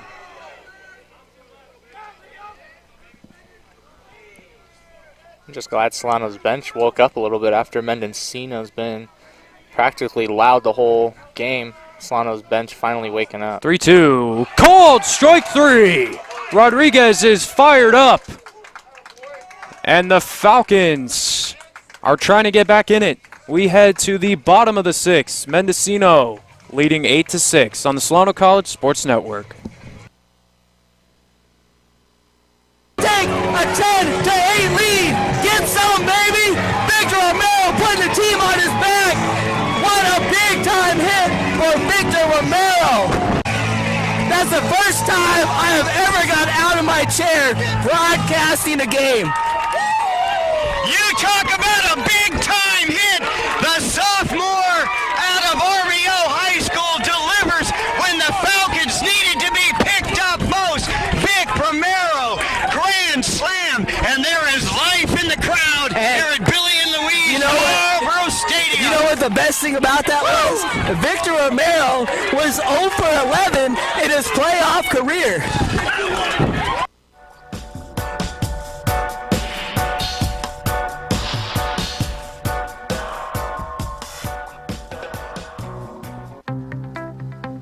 College just got affordable. Up to 100% of enrollment fees can be reimbursed for first-time college students taking full-time classes. At Solano Community College, we are taking full advantage of this to further your future. With certificate and degree programs in industrial technology, aeronautics, biotechnology, and many others, Solano Community College is a staple for success. For more information, please contact the Financial Aid Office at 707-864-7000.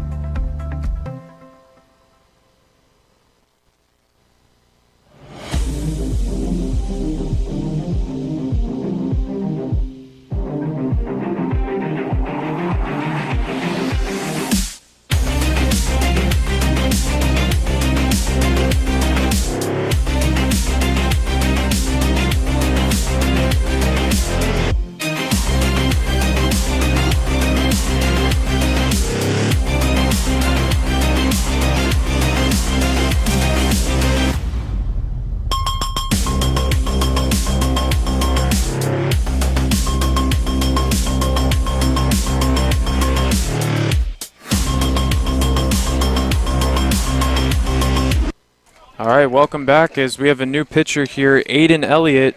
Ritter Steinman is out, 5 innings, 12 hits, 6 runs. And what's the report on Elliott? 4.5 ERA, and he's given up 8 hits compared to 7 runs, so he's definitely a step down from Steinman, but not terrible. His first pitch there to Vega's low for ball 1. Yeah, it looks like both umpire and catcher taking a little bit of time right there. As that one, a spiked fastball, never expected from a catcher. Those are always the tough ones to block.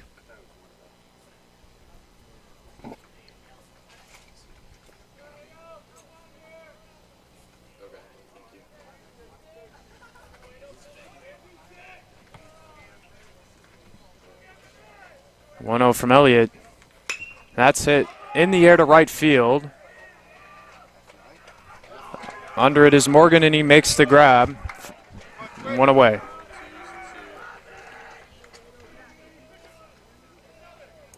And that will send to the plate Zion Judkins, who is subbed in for Jason Pridey.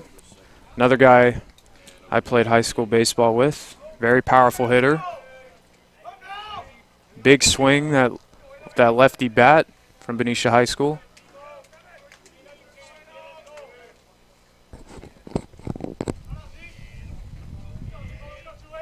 And the first pitch to Judkins, swing and a miss. Yeah, I actually had a class with Zion, and he was a cool guy. He's got a really good head on his shoulders. We talked a little baseball. I don't know baseball as well as probably him, but he's got a good knowledge for the game for sure. The 0-1. Swing and a miss, 0-2. Yeah, pretty rare to have two players on the same team, Zion, which in the case happened for us. And I'll tell you what, he's hit some of the farthest balls I've ever seen. I mean, he really can make contact. Can he do that here for the Falcons in the bottom of the 6th inning? Elliott in the windup, the 0-2 to Judkins. Swing and a miss, strike 3. Yeah, that being his 7th strikeout of the year. Still looking for his first hit on the season. Won't come this time. And that'll send to the plate Dylan Nazarati.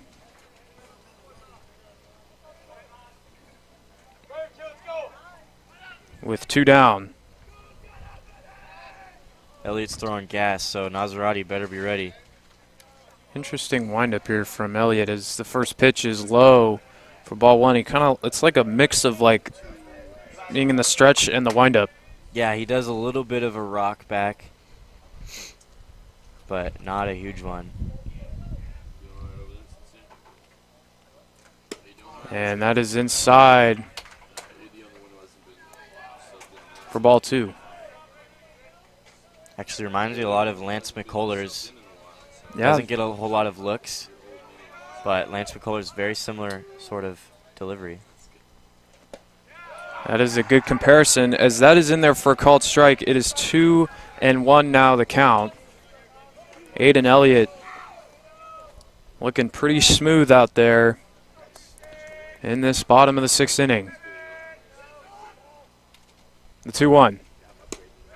And that pitch is inside for ball 3. Hitters count here for Nazarati. This is Elliott's 7th appearance out of the pen, all out of the pen. Straight relief appearances for him. The 3-1 pitch. And that pitch is fouled off. So a 3-2 count now. And what is been a quick 2 outs for Mendocino.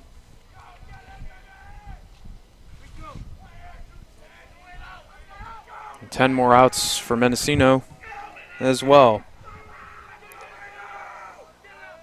The 3-2. That pitch is blooped into right field, and Morgan comes on in a sliding catch to retire the side. No runs, no hits. We head to the top of the 7th inning. Mendocino, 8-6. Everyone, welcome to another episode of On Campus here at Solano Community College with the Solano College Sports Network. My name is Garrick Lemoine. With me today is my guest, Cameron Anderson. So, Cameron, you're part of the sports broadcasting class, right? Yes, I am. So, tell me, what's that like for you? It's been great. I've had a lot of fun with it. I didn't think I was going to enjoy it so much. I knew that sports broadcasting sounded like it was kind of up my alley, and I would get into it because I just watch so much sports all the time.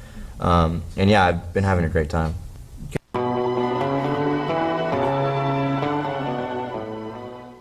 Usually comes out of the bullpen, been doing a little bit of both so far this year and been fantastic doing both areas. Sheridan rips the first pitch high, and the left fielder, Tyler Kozlowski, is watching that one go over the fence, and Sheridan takes Michael Andrews deep for the leadoff home run for Josh Sheridan.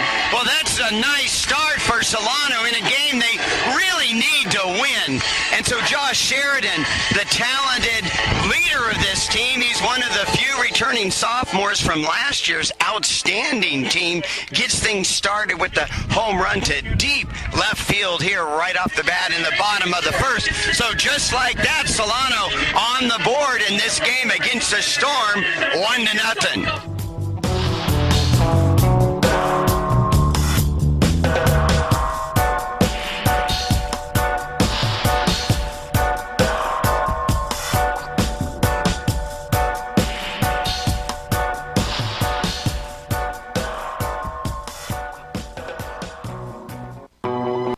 Top of the 7th inning, and Cameron, you will resume the play-by-play duties. Thank you, Zion.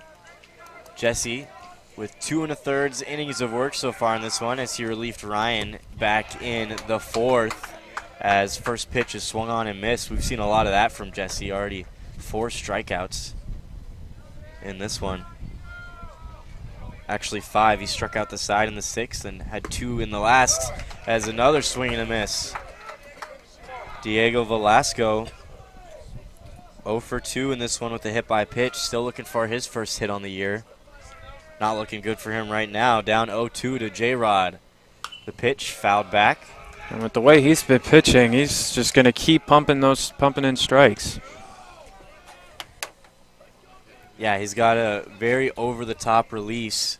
That fastball will get on you quick, and he really hides the curveball well.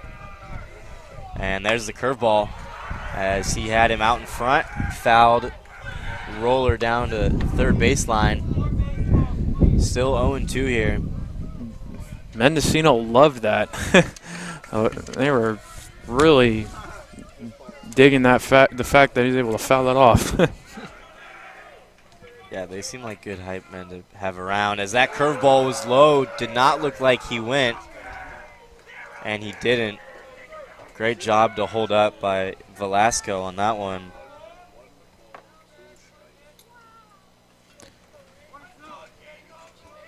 Mendocino up 8-6 here in the top of the 7th.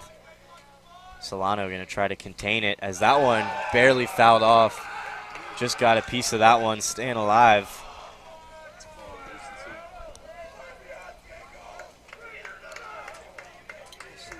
So this will be Jesse's 50th pitch out of the pen.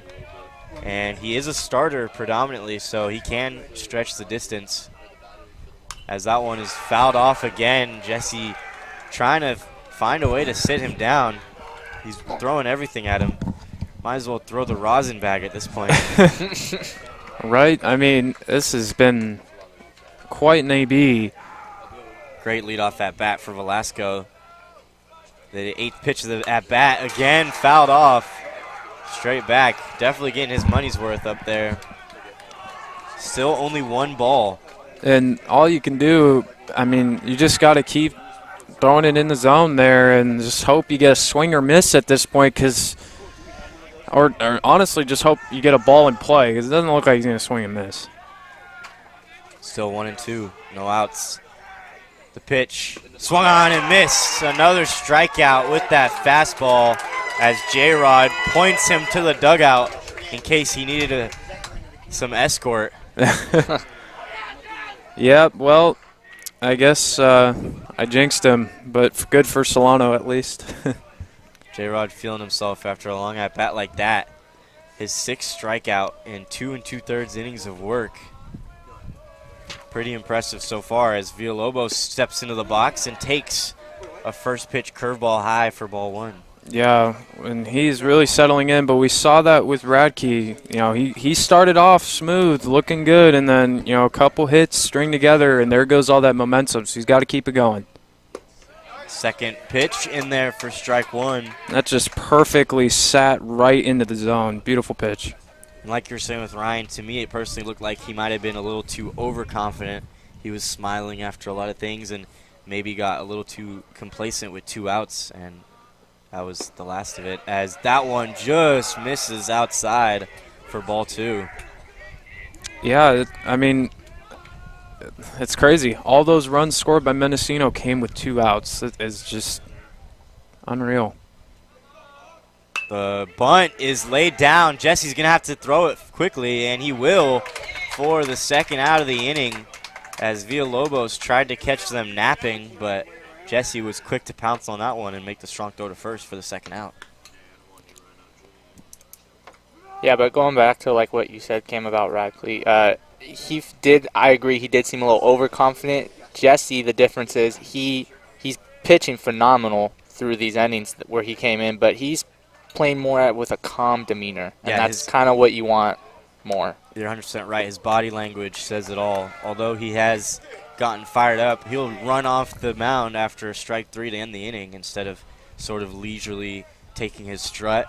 And you can see the body language. I mean, he's an older guy at 21.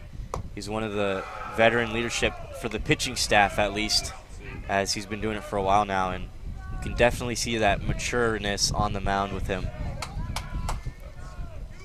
Yeah, and you always want, no matter what type of sport, you always want a good veteran leader. I mean, not all veterans are considered good leaders, but from what I've seen in this short period of time, I think he's definitely one of those players. Yeah, 3-0 to Aiden Rowan as that ball was overthrown back to the pitcher. So like we were saying, 2 outs. Again, Solano now 3-0 here. Sort of struggling to get that last out of the inning consistently. And we'll see if Rowan will reach right here. Yeah, we got somebody warming up in the Solano bullpen. That one over for strike one. Rowan taking all the way. 3-1 to Rowan. 2 for 3 in this one with the strikeout, a double, and a single. Fastball fouled back for strike 2.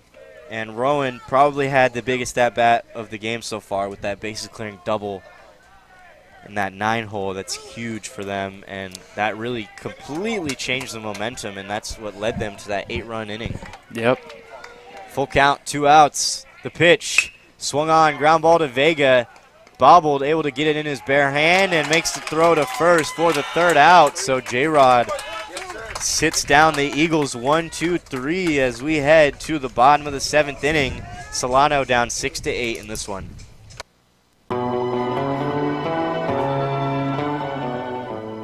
Get away and a hit and run, so I think it was Combs. Rowe tags this one to left field. That one is gone. Brian Rowe in the lineup. First pitch tags this one over the left field fence. Falcons are on top, 2-0. That should get these bats awake.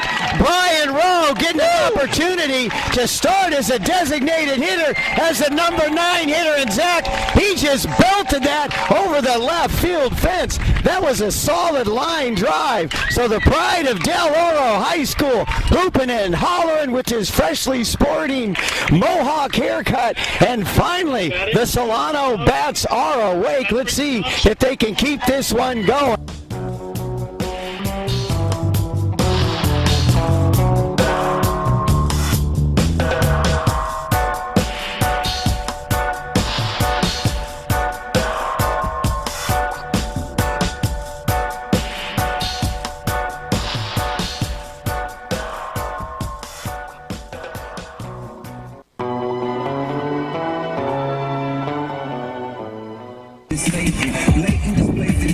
So Gene Nanny with an opportunity to add to his RBI total. 39 RBIs on the season. 30 of those 39 came in conference play. Still looking for his first run batted in here in the playoff series. All right, and welcome back for the bottom of the 7th. Solano down by 2 here as catcher number 9, Austin Mendocino, digs into the box. Aiden Elliott still on the bump after a 1-2-3 inning in the 6th. A couple of flyouts to right and a strikeout in his last inning as Austin comes to the plate. 1 for 3 in this one. A couple flyouts and a base hit. First pitch inside for ball 1. He's one of the players with the home run on this team. I'm not sure if we mentioned that earlier in the broadcast, but 3 RBIs coming into this one. Fastball high for ball 2. Yeah, and like you said, their last home game, Mendocino and Bates went yard, and now they're back-to-back here in the order, batting 5th and 6th. Maybe they could go back-to-back right here. Or not. Wouldn't that be something? Chin music up and in, 3-0 to Mendocino. Sure he didn't like that one. That's a nice little 1-2 punch to have, though, in the middle of your order. Yeah, no doubt. They've definitely slid some of the main guys who are batting in the heart of the order down, as that one is outside for ball 4 as Mendocino flips the bat and takes his trot to first. That'll bring up Jackson Bates, number 15 and center fielder for the Falcons. And he is the tying run. I mean, can you imagine if he just takes one deep right now to tie this one? Yeah, and 2 for 2 in this one with the sac fly, so he's got a couple RBIs in this one, having a good game so far. As that one runs inside and hit him, so he'll take a free trot to first base. Now 1st and 2nd with no outs for the slugging third baseman Eli de Guzman. Yeah, I mean, I was going to say I would be surprised. I was going to say if Elliott was going to give him a pitch to hit, I would have been a little surprised considering that, he's been hitting the ball well today. But, let's just hit him first pitch. And it looks like Stover's going to make a move, and it is Jimmy Larson. He's going to pinch hit here for Ryan Mitchell. Excuse me, I had the order wrong. So assuming Jimmy will slide to right unless they mix around the outfield defensively. So Jimmy Larson comes into the box, number 8, probably going to play right field in this one. Batting .240, has had some really clutch hitting. 2 RBIs on the season, looking for at least one more right here with no outs and ducks on the pond. Looks like he's going to square around. Maybe a sacrifice bunt here as he pops that one straight back. And another really struggle for Solano this season has been their ability to get a bunt down. They haven't bunted well. Only a few sacrifice bunts here in the season. And when they get runners on with no outs, they've had really tough times moving them over. He had that bat right above his eyes almost. Like, it's very high up, that bat. Good take for ball 1-1 on the high fastball from Elliott. And each person, he has kind of a different philosophy when it comes to how you want to square up to bunt. But with Jimmy, right about his mouth or nose level. Yeah, he wants to be eye level right above that barrel as he gets that one down, but it will roll foul. So 1-2 now, 2 strikes on Jimmy Larson. And the last thing Solano needs is a strikeout or a double play ball here. Jimmy's got to do something productive. Yeah. And he's choking up a lot here, so just trying to put the ball in play. First baseman and third baseman are both in on the grass. And it looks like he's going to show bunt again, and he pulls back low and outside for ball 2. Very risky to bunt with 2 strikes. But yeah, so I think here they're willing to give up a strikeout here just to hopefully advance the runners here. Yeah, and stay out of double play possibility here, unless we'll see. 2-2 pitch from Elliott. Fastball, and Jimmy missed it. Wasn't able to lay that one down, so he strikes out. So 1 out here. First and second brings up number 18, third baseman Eli de Guzman.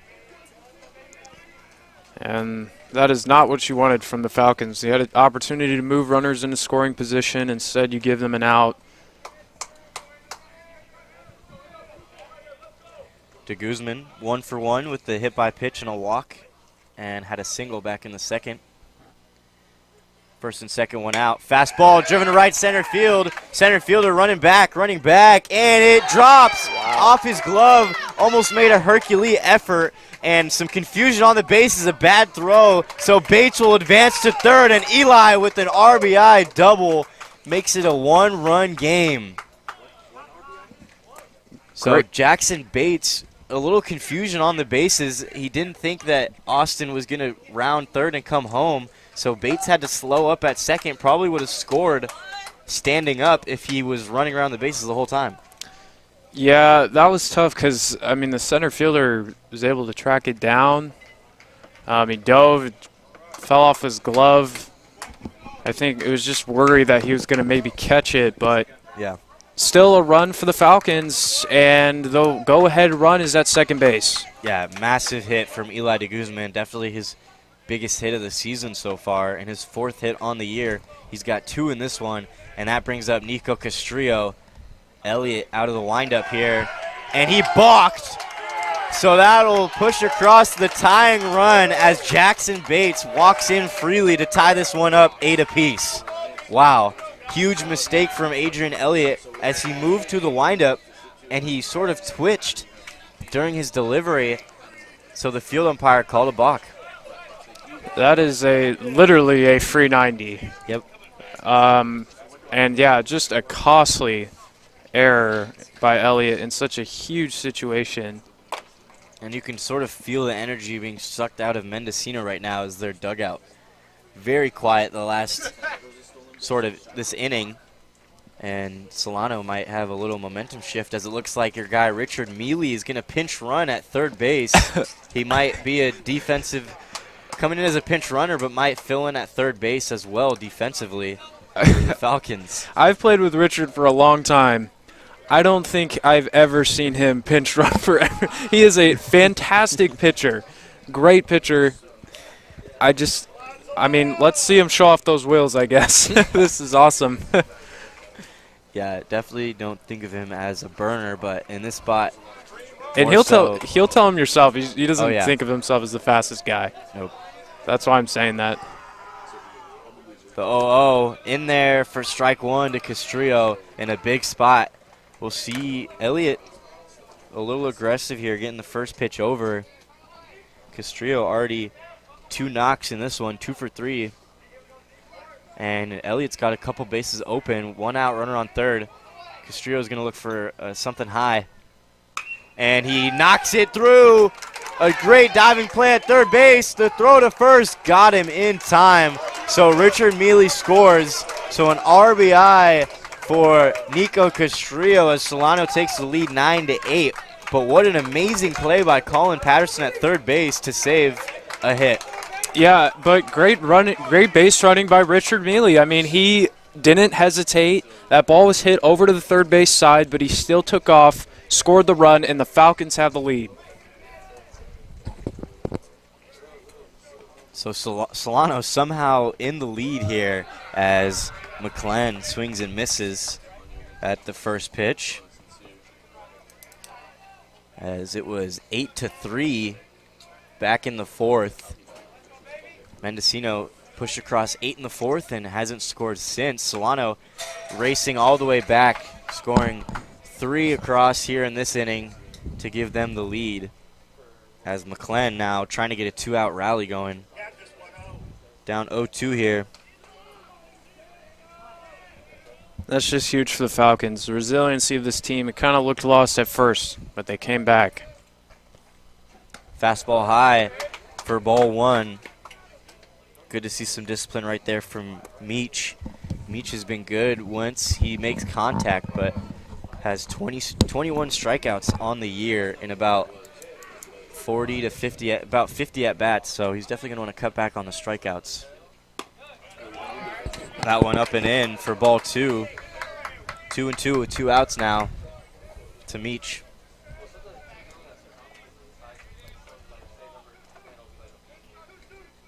Elliott already giving up 3 here in this one. 2-2, pops straight up. Might be out of play. The catcher might have a play on it, and he will. He'll reel it in for the 3rd out of the inning. Great play by Ferrier as he was able to reel that one in foul territory. So Solano pushes 3 across. They take the lead 9-8, and we'll head to the top of the 8th. Jesse Rodriguez still on the mound.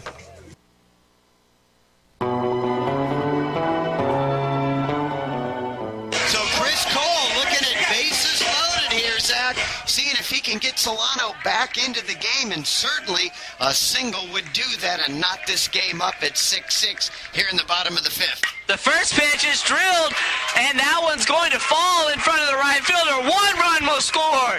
Pavesi right behind Hernandez. 2 runs will score. As Chris Cole able to get a 2 RBI single to tie this game up as the score is 6-6, and Ruben Perez was able to get all the way to 3rd. So Solano, boy, just coming right back after having the lead 2-0, then falling behind 6-2 here in the bottom of the 5th. And just like we talked about, Zach, with Todd Morris and Josh Sheridan and Sal Hernandez up early in the inning, setting the table, getting on base and leading up to the big power hitters, Pavesi and then Ruben Perez and Chris Cole all coming through with big-time hits to get this game tied up at 6-6.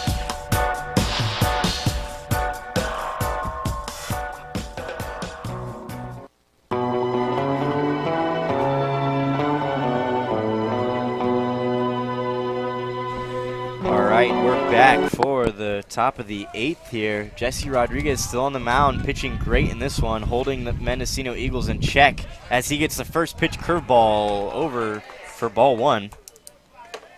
Thought he was able to snag the strike zone with that one as Shane Poe leads it off, this being his 5th at-bat of the ball game.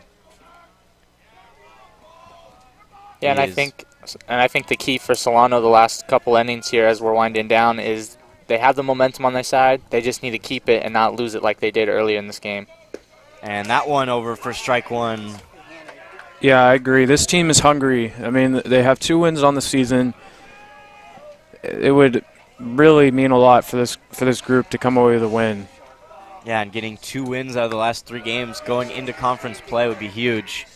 Yeah, they just picked up a win against Los Medanos. Yeah. And Mendocino on a 2-game losing streak in this one, so they're trying to snap that one as well as Poe swings and misses right through the fastball. Now 2-2. J-Rod's got the strike pitch working really well. A bunch of strikeouts. He's got 6 strikeouts in 3 1/3 innings of work. As that one is swung on and missed. Another strikeout for J-Rod. His 7th in this one. He is punching tickets here as that'll bring up number 15, first baseman Joey Thomas. Yeah, he's in his own little world right now, and he just needs to keep it up and keep doing whatever he is doing. He's keeping his composure. He's keeping calm on the mound, and he is striking people out left and right. And if he can do that for a couple more innings, I think Solano has a good chance of winning this. Curveball poked into center field. That'll be a base hit. Another weak contact by Jesse, giving up another single. He's given up a few hits, but most have been really weak contact, getting guys out in front on that curveball. Yeah, that is just as like a hopeful of a swing as you can get Yeah. from Thomas. Just kind of praying there that you can make some contact. Not much effort put into that swing, but it works out. I mean, liner in the books, as they say. Yeah, Rodriguez really executed on that one. Nothing you can really do there. And that one low as the catcher, Derek LaFerriere, was showing bunt right there. And that's the tough part about pitching is you can have everything going, perfect location, perfect pitch, and the hitter just gets the best of you. And just nothing you can do. LaFerriere drops down a bunt. It's a beauty. Rodriguez going to have to fire. Not in time as the speedy catcher gets one down.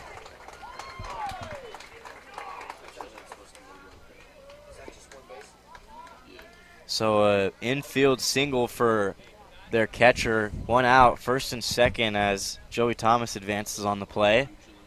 And new third baseman Richard Mealy wasn't quite ready for the bunt right there. Yeah. Probably wouldn't have had a play anyway. Yeah. Rodriguez did wave him off. And, yeah, I mean, it's not often you see your catcher being able to haul down the first baseline with a bunt. And it looks like Alex Whitehead, number 14 outfielder, will pinch run for Joey Thomas as he's the tying run with Derek LaFerriere, the go-ahead run at first base. Colin Patterson steps into the box.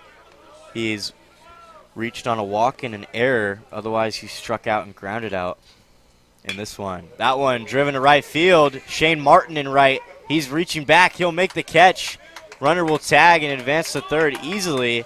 And that is another substitution as looks like Shane came in for Jimmy Larson right after Jimmy pinch hit for Ryan Mitchell. Yeah, and Shane is used to playing in right field. Looked like the sun might have been in his eyes for a little bit, but still able to track it down with his speed. And a huge, huge at-bat right now. Yeah, and it looks like Tucker Morgan will step in, but first Coach Justin Hughes will step to the mound and talk this one over. As you said, a big spot, 2 outs, runners on first and third. Tying run 90 feet away. Yeah, probably going over their first and third situations here. I don't imagine that the runner at first will try to steal, but obviously if they do, you have to have a play drawn up. You know, you don't want to give up a free 90, but at the same time, you don't want to risk overthrowing it and then bringing home the tying run. So it's a tough situation. I think it just kind of depends on what happens really with the runner and feel confident about a throw. Yeah, and surprisingly enough, the runner on first leads the team in stolen bases with 13, although he is their catcher. Has some serious wheels for a catcher. We'll see if they try to put some pressure on Rodriguez here. And also really important for Mendocino to make sure everything's in front of him. Don't want a wild pitch to tie this one up, as that one's high for ball one. And if he is going to take off, it's either here, it's this next pitch, or maybe the pitch after. Usually the second or third pitch, first or second pitch is when you take off from first. 0-1 to Tucker Morgan, the right fielder. Curveball in there for strike two. Nice As pitch. he buckled him right there. Wasn't sitting on that one. So 0-2 to Morgan. No, excuse me, 1-1. 1-1 to Morgan. Curveball fouled off down the third base line. So that'll push the count to 1-2. Big spot here. 1-2, 2 outs. 2 runners on. Jesse 1 strike away from getting his team back in the dugout unscathed here. Yeah. Eighth. Like you said, Mendocino's got to keep everything in front of him. Don't want a ball loose. Yeah, I'm sure a spike curveball is in the repertoire here. Don't want that to get by. Fastball almost blew it right by him. Morgan a little late on that one, but able to stay alive. Yeah, great idea there from Rodriguez. Almost blew it right by him. We'll see where he goes here. And runner at first with a very short lead. Don't think he's going. Fastball in there for strike 3. Looking. J-Rod fired up on the mound as he's 4 1/3 shutout innings. As Solano stays on top as we go to the bottom of the 8th. Up 9-8 in this one.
Hi, my name is Cameron Anderson, and I'm the basketball and football announcer. And thank you for watching the Solano College Sports Network. If you have an interest in a career. And we are back here for the bottom of the 8th inning as Victor Vega leads it off for the Falcons. He's got a double and a single in this one, 2 for 4. This being his 5th at-bat of the game. Very solid in this one.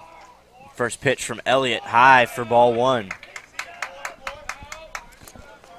And although the Falcons have a 1-run lead, I mean, they had a 3-run lead earlier, so I want to add on here. Give some insurance. Yeah, definitely going to need some insurance runs. That one popped up right at the mound, and pitcher not going to catch that one. Catcher able to make a nice play. Sort of nonchalant, makes a play right in front of the mound. It looked a little weird because I saw, like, he just, like, caught it and, like, immediately brought it down. I thought for a second the ball dropped. I was like, Right. It was almost like he had to tuck it in like a running back. yeah. Whatever way you can do it, I guess. So now stepping into the box, number 28, Zion Judkins. He came into the game for Jason Pridey after Pridey laid out and got hit in the face with a ground ball. Judkins 0 for 1 in his one at-bat. And he's good with an inside pitch, so they can get one here.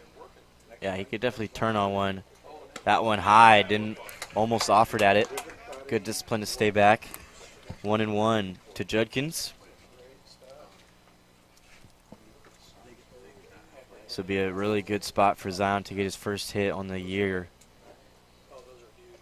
That one high again. Good take. Base runner, any way you can get it, even a walk two would work. Yep, Solano's going to need a rally here with 4, 5, 6 coming up next. The heart of the order. The 2-1 spiked fastball low, 3-1.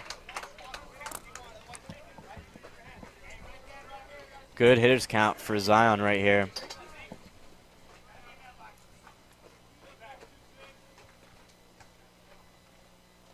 Just got to stay back and drive one here.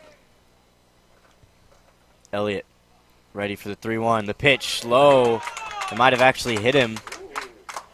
And it did. So Z will head down to first as DH number 20, Dylan Nazarati, will step into the box with 1 out, runners on first. And Solano only 5 more outs here. Although they have the lead, I'm sure they would love some insurance runs to help out Jesse or whoever's pitching in the last couple innings here for Solano.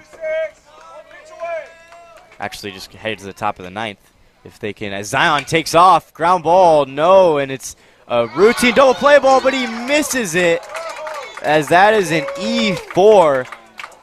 Basically had a free double play as Z faked, he bluffed the steal to second, and instead would have been a free out at second as Shane Poe wasn't able to reel it in. Yeah, I think Zion heard contact and thought, you know, probably froze for a second in case it was a fly ball, but on the ground, and yeah, Mendocino's not even able to get an out. So that'll bring up catcher number 9, Austin Mendocini, to the box as 1 out here in this inning. First and second. So now the center fielder's a little more shaded towards right, and be a good opportunity for Austin here. Fastball was right there. Swung on and fouled straight back. Just missed that one.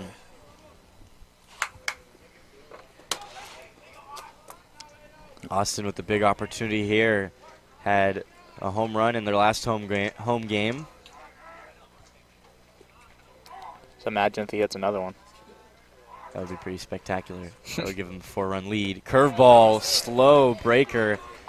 As Austin sort of gave up on that one early, it ended up coming back across for a strike.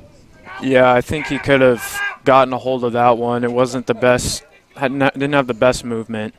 Yeah, sort of a slow hanger, and Oz sort of gave up on it early, I'm sure. Yeah. He's going to keep that one in the back of his mind. 0-2 to Mendocini. Curveball, fouled straight back.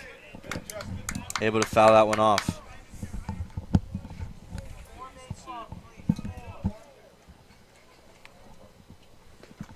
Still 0-2, 1 out. Runners on first and second for Oz as he's trying to do damage here. Elliott looking for a ground ball or a strikeout. Fastball, fouled straight back again. Mendocini's on him. He's fouled that one straight back, so just got to stay with it and hopefully poke one into the outfield. Yeah, and still the corner outfielders playing very close to the line, opening up some huge gaps between left center and right center. We'll see if Mendocini can find one of those. Might even be able to push across 2. High fastball, able to lay off that one. Really good at bat here for Mendocino.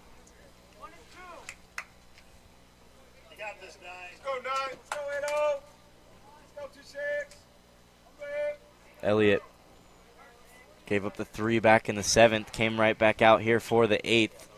Quickly in a jam, first and second one out, but he's got 2 strikes on Mendocino. The pitch, curveball, fouled off once again. Just out of play. This is a great at-bat here for Mendocino, and hoping that he can win this AB.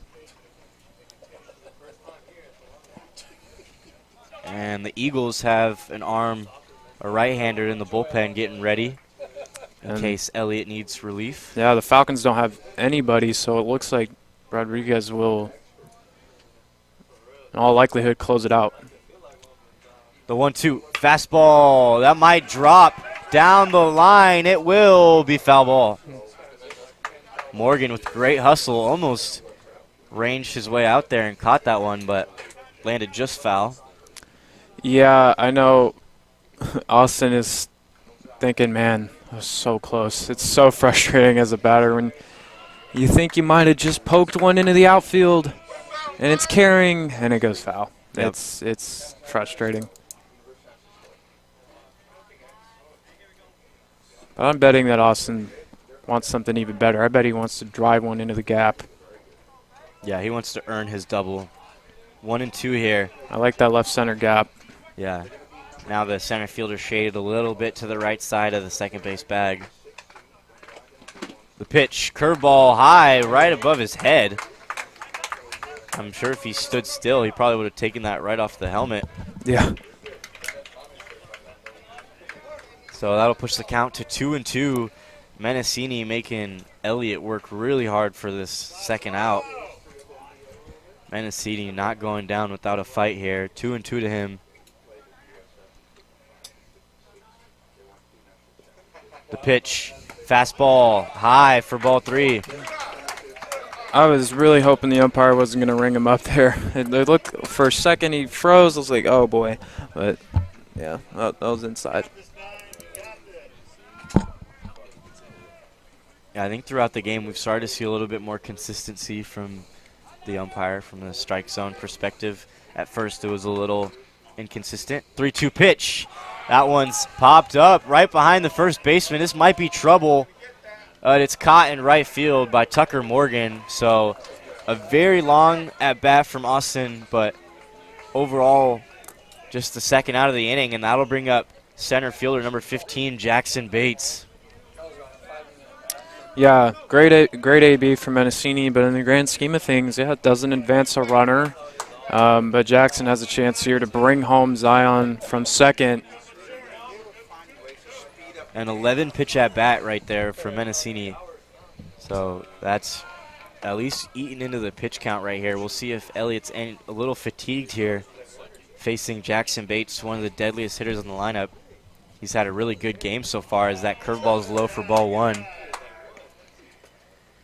Jackson he's 2 for 2 in this one with a sac fly and a hit by pitch. He's scored 3 runs in this one. Yeah, he's been busy today.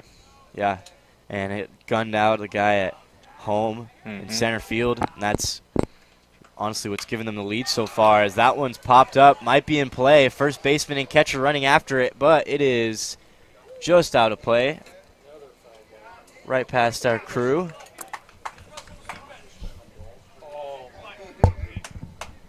So now 1-1 to Bates with 2 outs.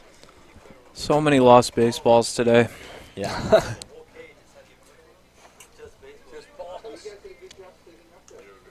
I would ask for your Jackson Bates story, but it's a little critical here. I think we forgot about that one. Yeah. But we'll see. 1-1. Fastball popped up right to the shortstop via Lobos. No pop-up is an easy out, but he will reel that one in for the third out as we head to the top of the 9th. Solano up by 1. Jesse Rodriguez trying to close this one out. And stay tuned, everybody. Oh, never mind. It's a pitch. 367 with 1 homer, 18 RBIs, senior year. This one smoked, Gapper. left center, Sunburn's going shopping at the gap. Gets all the way to the wall. Speeney, stand-up double. Here comes Wills, played the play, he's in, he is safe, and the Falcons are going to win this game 7-6. Oh my!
All right, and welcome back to the top of the ninth. Solano with the lead here, 9-8, barely holding on, mostly due to Jesse Rodriguez' fantastic performance, going 4 1/3 innings, shutting out the Mendocino Eagles. Blake, what should we look for from Josh in this one? Well, he's one of the closers from what I've been told. Has a nice little ERA of 3.95, almost in that 4 range. So hopefully he can just get it done for the Falcons today, and the Falcons can get this W. And second pitch, ball 2. So 2-0 to Maisner. Actually, I believe it's a pinch hitter, Angel Ponce. Yeah, you're right. Angel Ponce pinch hitting to lead it off. That one will drop in front of Shane Martin, so a leadoff single. As Petrol's already got a runner on here with no outs. Clutch piece of hitting from Ponce, the pinch hitter, as that'll bring up number 18, Diego Velasco. Velasco 0 for 3 in this one with the hit by pitch, still looking for his first hit on the season. And sort of surprised they didn't pinch hit for him. I have a lot of trust in Velasco.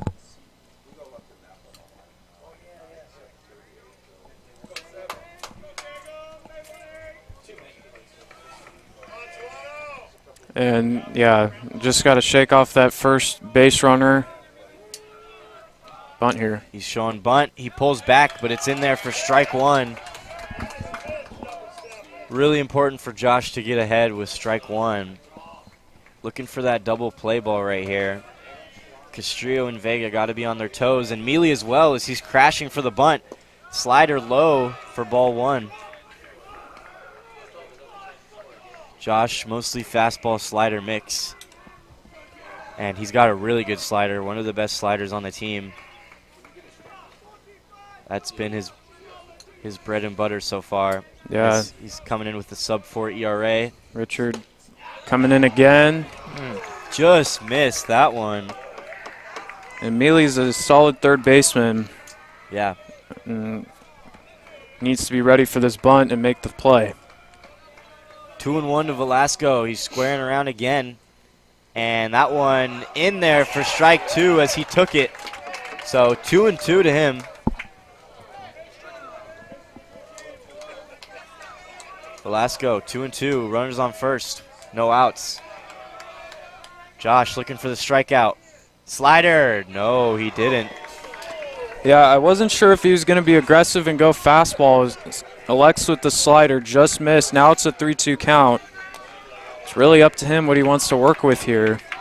Full count. Josh quickly set. He fires. Fastball down the line. It is a foul ball as that one just to the left of the bag at third.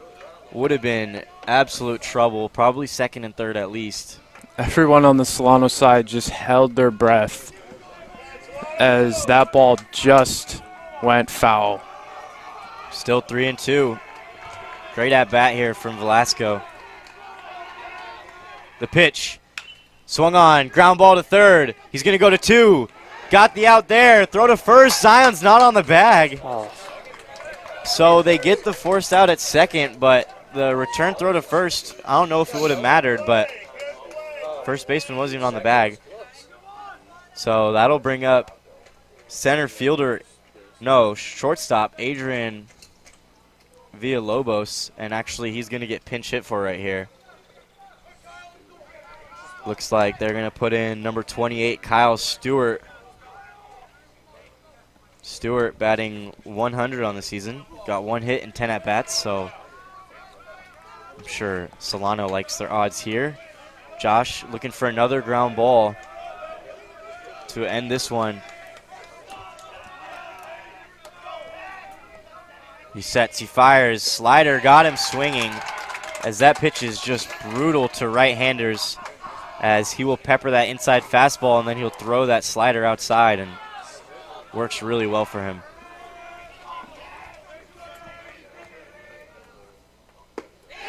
And that one swung on and missed, so 2 strikes to Stewart.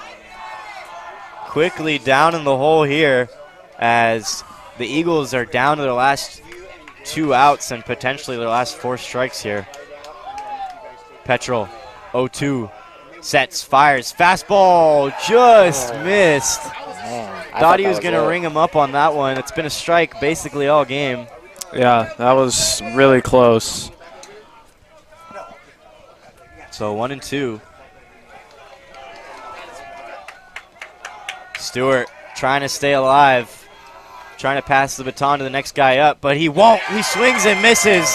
Petrol with the slider got him swinging for the second out here in the 9th, as Solano is 1 out away from stealing this one from the Eagles. Great job by Petrol, sitting him down, and with 1 out away, the Falcons could pick up their 3rd win of the year. Yeah, there's a reason he's a closer. He's showing it so far.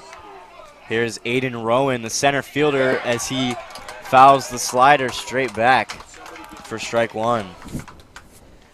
Rowan had that huge bases clearing double back in the 4th, and that is what sparked that 8-run inning. The longest inning of our lives.